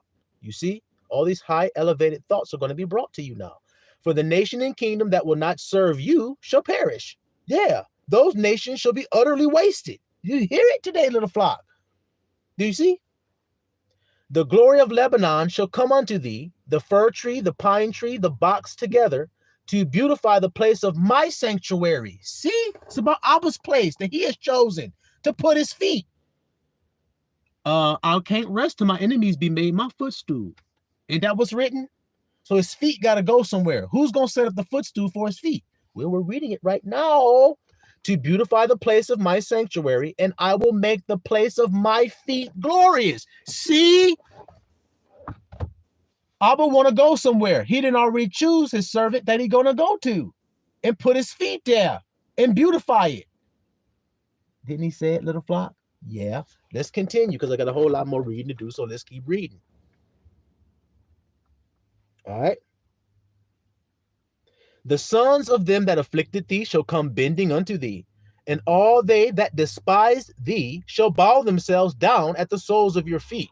So in order for them to come bowing down and bending to you, they must have had afflicted you already and must have despised you already. Who is that more than the so-called Negroes on the earth? Told you all that. So up out of them is where the branch came from, because God chose the weak things of this world. See? Now let's continue. Let's continue. They shall bow down at the soles of your feet, and they shall call thee the city of I am, the Zion of the Holy One of Israel. See? Whereas you have been forsaken and hated, so that no man went through thee, I will make thee an eternal excellency, a joy of many generations. See how he's flipping it? Thou shalt also suck the milk of the Gentiles, shall suck the breast of kings, and you shall know that I am, your Savior, your Redeemer, the mighty one of Jacob. See? The grandson. For brass I will bring gold, and for iron I will bring silver. Everything's getting upgraded. And for wood, brass, and for stones, iron. I will also make thy officers peace, and thine exactors righteousness. Violence shall no more be heard in thy land, wasting nor destruction within thy borders, but you shall call your walls salvation and your gates praise. Ain't that what I told y'all? I don't give a damn what you niggas do. That's praising God, see? The sun shall be no more thy light by day. Like I said on the other message, you don't need the sun no more. See that there? Neither for brightness shall the moon give light unto thee, but I am shall be unto thee an everlasting light, and thy God thy glory. So what does that mean? That means no matter what circumstance you find yourself in, you will always have light if you have the Father's name and know the truth of it. So then you will take his name in truth, and it will deliver you out of a pit. It will deliver you out of a prison. It will deliver you out of a fucked up situation. It would deliver you out of poverty. It would deliver you out of sadness. It would deliver you out of sickness. It would deliver you out of any damn thing you face. You see what I'm saying? So you don't need the sun anymore to make you feel safe. You don't need anything anymore. He's your brightness now, his name. See it? The sun shall no more go down, neither shall thy moon withdraw itself, for I am shall be thy everlasting light. See it? And the days of your mourning shall be ended. See? Your people also shall be all righteous. See? So you find it strange that God sends a servant called the branch of righteousness to set up righteousness in the earth and judge righteous judgment. And then all of a sudden, all the Israelites become righteous after that.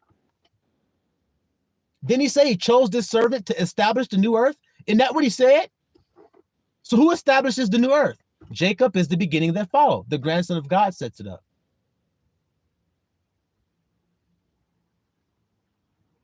And he sets it up with the name of the Father. So if somebody's setting up some shit and ain't setting it up with the name of the Father, then he's lying, isn't he? Yes. He ain't setting up shit. He's only setting up something that's going to fall. It's not going to be an everlasting light and an everlasting kingdom like this one that we just read will be. See? A little one shall become 1,000. A little one shall become 1,000. Y'all should understand what that means right there, because y'all come to the school of marvelous light. So what does it mean a little one shall become 1,000? Percolate on that. And a small one, a strong nation. I, that I am, will hasten it in his time. Okay, little flock? So now we just confirmed again. We just confirmed again. Okay?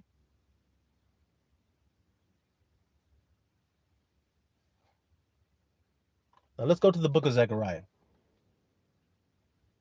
So God said his feet is going to be glorious because he's going to put his feet somewhere that he's setting up and beautifying for his feet to rest. Isn't that what he said there? We're all confirming we're on the same page here, right? So now we need to see who's building that place for his feet to go. Who's setting that place up? Let's see. Let's go to Zechariah. If y'all come to School of Marvelous Light, y'all know this. Zechariah chapter 6.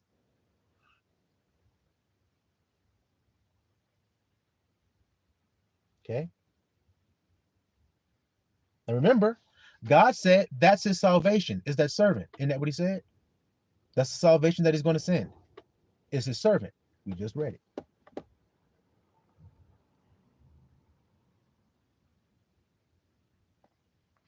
Okay.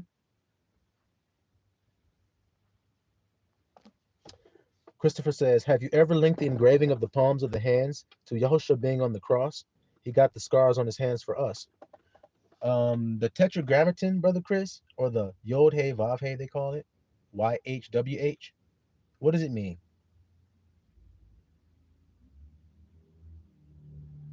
What is Yod He Wah He? What does that mean?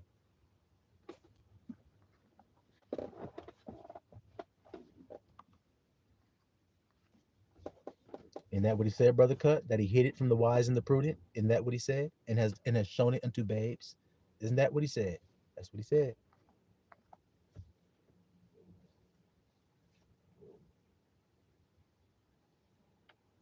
What is the I should have asked, what is the direct um meaning of that word? Yod He Wahe. What is the direct meaning of it? Brother Cut, do you know?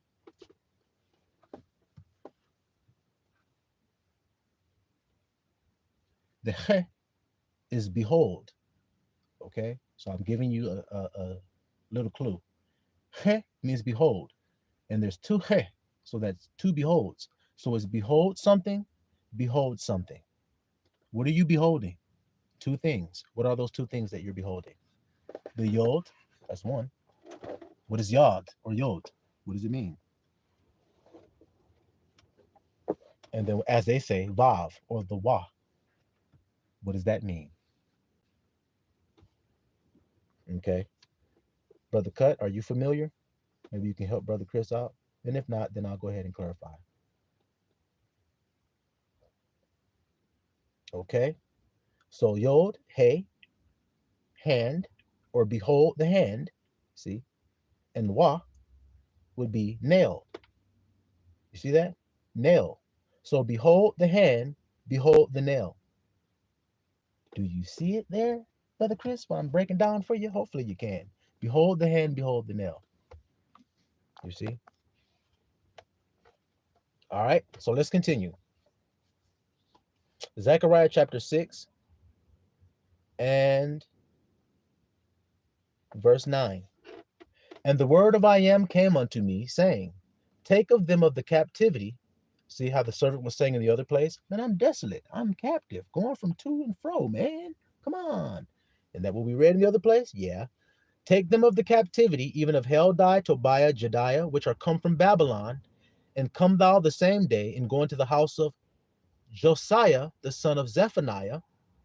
Then take silver and gold, make crowns, and set them upon the head of Joshua, the son of Josedek, the high priest. Do you see it? So they're going to make some crowns out of gold and everything, because that's what Abba said he's going to give to this servant. That's what they're saying here as well. See? Now let's see if this is a servant of God being called out, and this is a foreshadowing of his anointing. Let's see.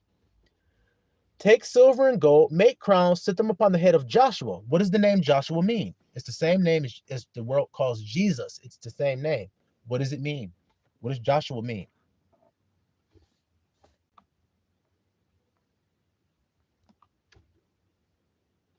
Thank you, Brother Cut. Wow, a hanger, a hook. Okay, see that? You see that? All right.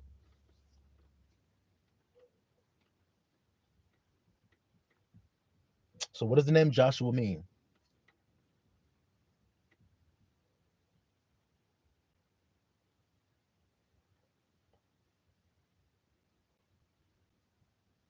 Mm-hmm. Thank you, Brother Cut. So those names are synonymous. They mean the same thing. Isaiah, Joshua. Do you see what I mean, little flockulators? It means the same thing.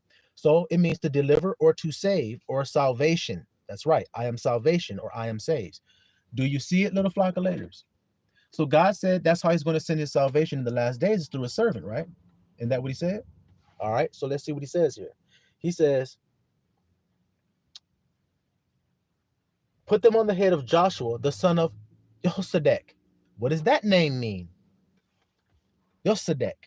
What does that name mean?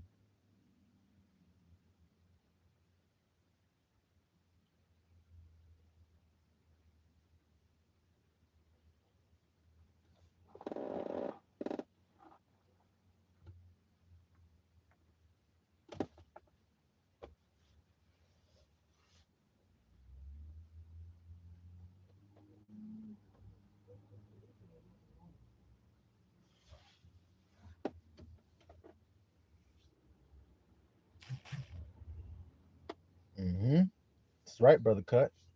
Righteousness, justice, fairness, equity.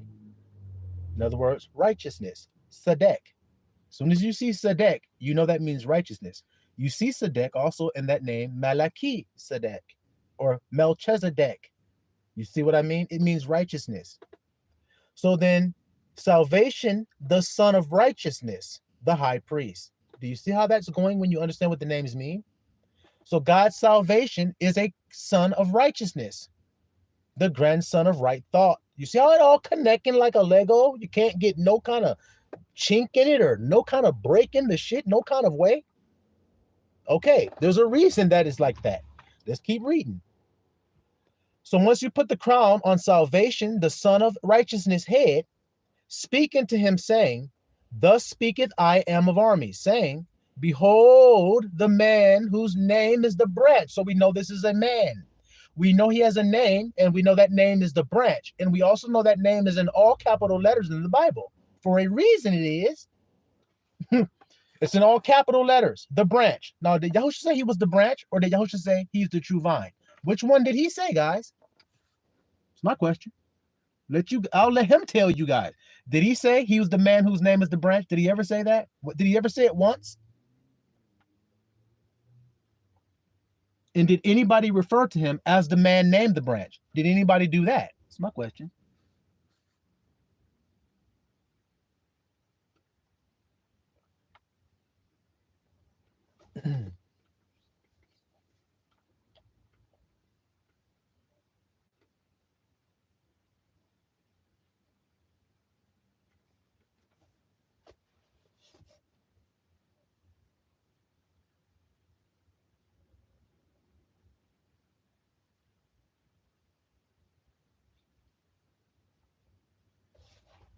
All right, while y'all marinate on that, I will continue. Behold the man whose name is the branch, and he shall grow up out of his place, and he shall build the temple of I am. So then there's no discrepancies of who is going to do it. Abba already said who would do it, and who is that? I'll ask you guys. Well, it's obvious who it is. It's the man whose name is the branch. Now, did Yahushua say his name is the branch? Did he ever say that? Did anyone ever call him the branch? That's my questions I keep asking you guys. Or did he actually say, I am the true vine? What did he say? Continuing. So he shall build the temple of I am, even he shall build the temple of I am, and he shall bear the glory. So then didn't God tell y'all in Isaiah that he was going to put his glory upon his dwelling place, his house? Isn't that what he said he would do? So then who's going to bear that glory? The servant that he'd been saying. I keep reading about him to you. That's who's going to bear it. That's his testimony. It's what he's got to say. And he's telling you the most important thing there is to use your mouth to say. That's what he's using his mouth for. So that's why he's blessed to bear the glory of that name. Do you hear what I'm saying? This is my name. What I'm telling you is my name. Hope y'all can understand. Let's continue. So what about him? What about this branch? Well, let's see. Even he shall build the temple of I am, and he shall bear the glory, and shall sit and rule upon his throne. Is the man whose name is the branch, is he a king?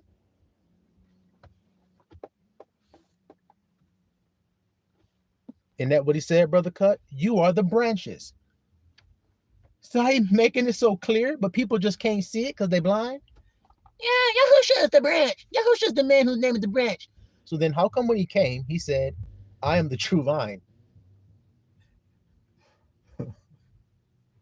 And you are the branches. Why didn't he say I'm the branch then?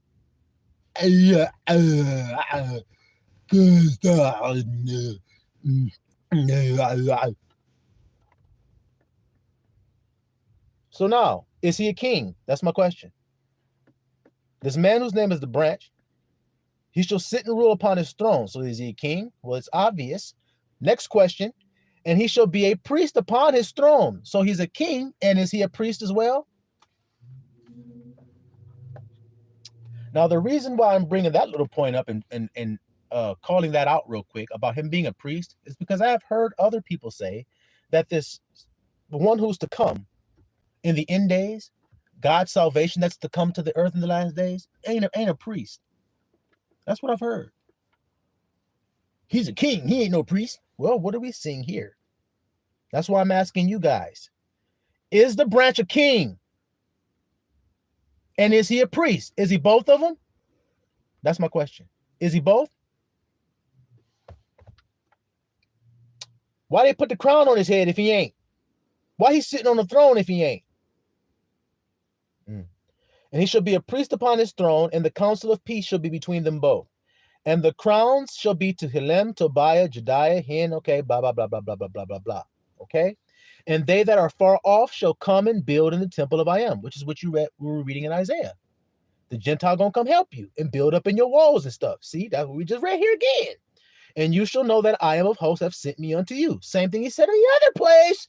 And then shall come to pass if you will diligently obey the voice of I am your power. See, that's all you got to do, servant, name the branch, is diligently obey your power I am and do what he say. Because you will only tell people what he tell you to say. So you got to be diligent and listen. So then do that. And that's what I do. Ain't it? Clicking like Legos all over the place. Clicking like Legos. Okay? Almost done, little flock.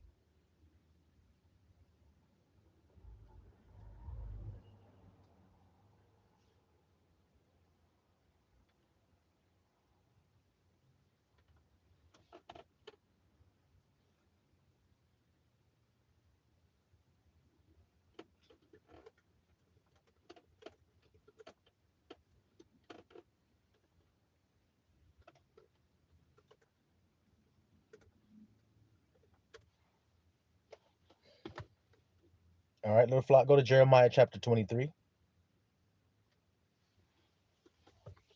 And then we'll be up out of here, little flock.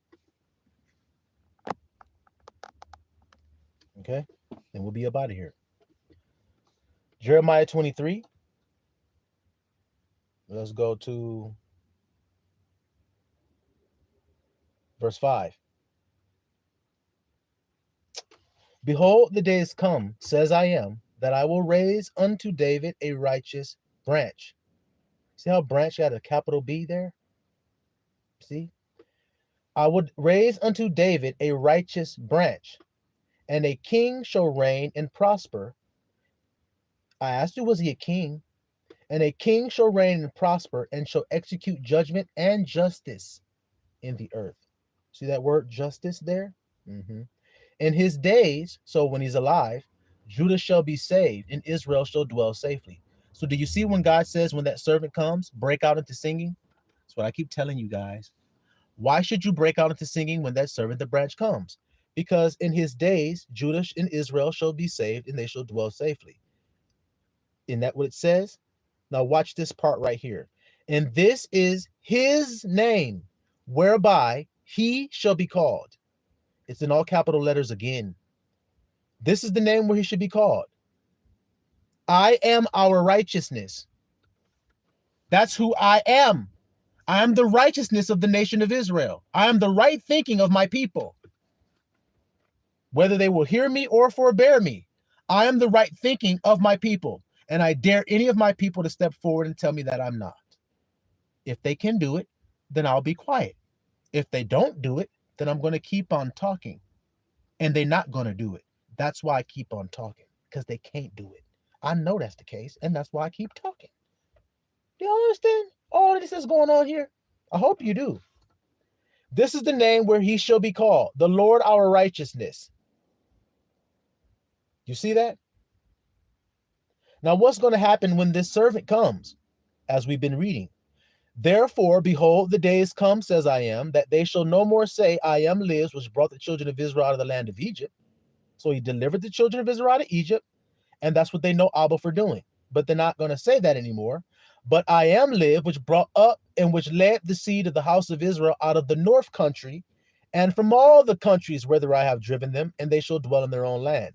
So when this branch comes, Israel and Judah are going to be saved, and they're going to be gathered under one name, and they're going to go back into their land and dwell safely. Isn't that what's the prophecy saying? So now I'm telling you what they're going to be gathered under, the name of I am. That's what I'm here to do. And that's what I am doing. See? Okay, so let's continue. Okay.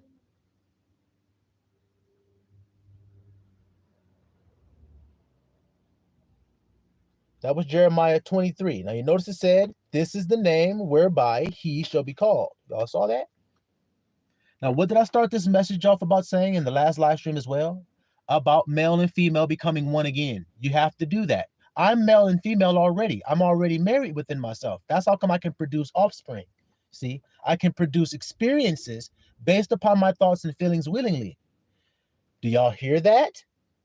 Now watch. The reason I can do that is because I'm male and female and married within myself. Now I'm about to prove to you that I'm male and female and married within myself. I'm going to prove it to you scripturally.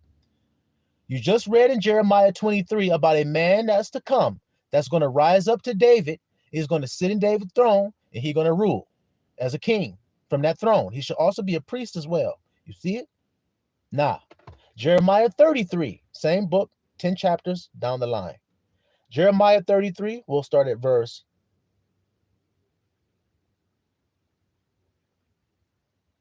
Let's start at verse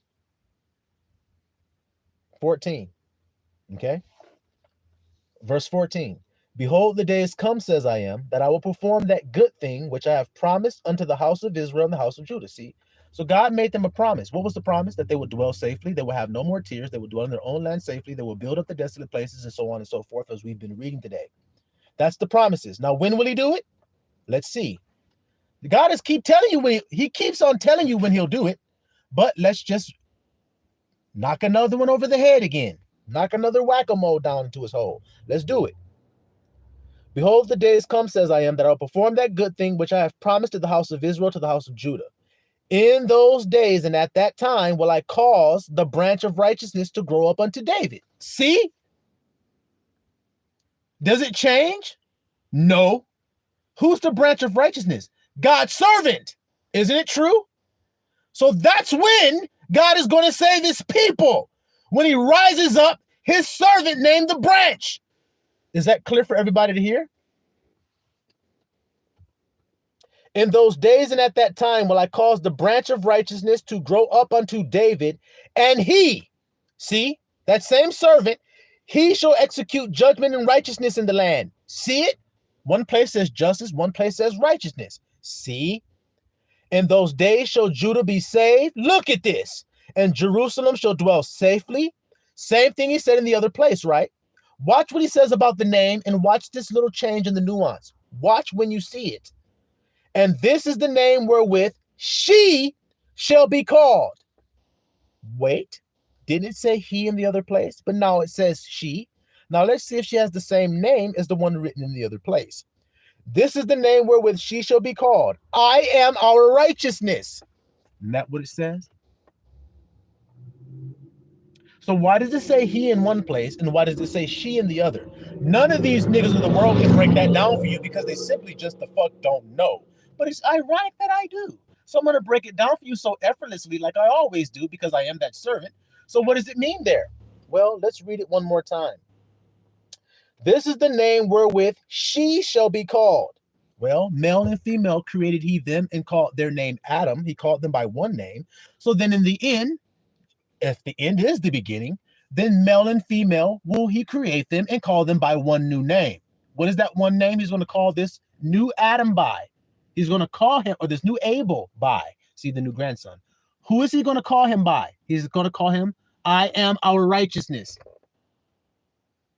And he's married, male and female, just as it was in the beginning.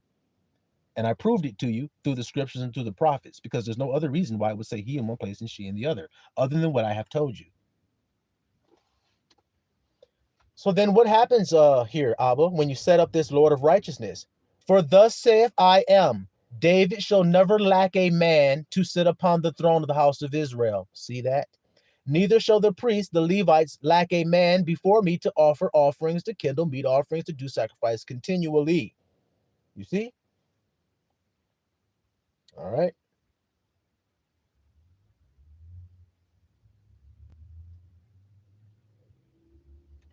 Okay.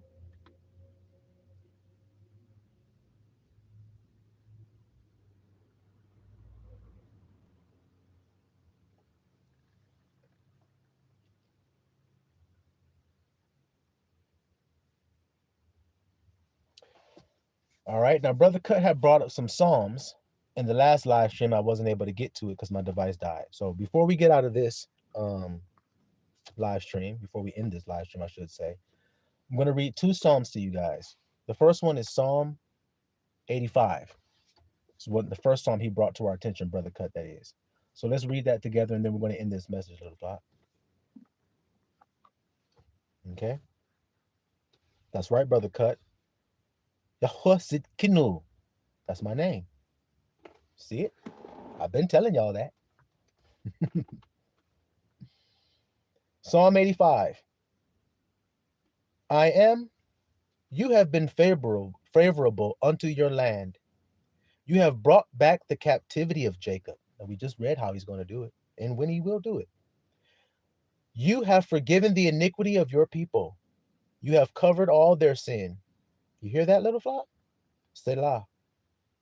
Thou hast taken away all thy wrath. Thou hast turned thyself from the fierceness of thine anger. We just read that. I was angry and I humbled you. Now I gave you my mercy and now I'm lifting you. See that? Will you be angry with us forever? Excuse me, I went too far. Thou hast taken away all thy wrath. Thou hast turned thyself from the fierceness of thine anger. Turn us, O power of our salvation, and cause thine anger toward us to cease. Will thou be angry with us forever? Will thou draw out thine anger to all generations? Will thou not revive us again, that thy people may rejoice in thee? I just told you when he will do it. Show us thy mercy, see that? O I am, and grant us thy salvation. Abba told you how he would, and now it's here today. So he's done it. Do you see? Or else you guys wouldn't know his name. You guys just think you can stumble upon his name. It's not possible. It must be revealed to you by the Son. No man knows the Father but the Son. See? Come on, y'all. Show us mercy, I am, and grant us thy salvation. I will hear with the power I am will speak. For he will speak peace unto his people and to his saints. But let them not turn again to folly. So hear what I am got to say in truth. I am safe. And then don't turn again to the nonsense once you hear the truth. Surely his salvation is nigh them that fear him, that glory may dwell in our land. Mercy and truth are met together. Righteousness and peace have kissed each other.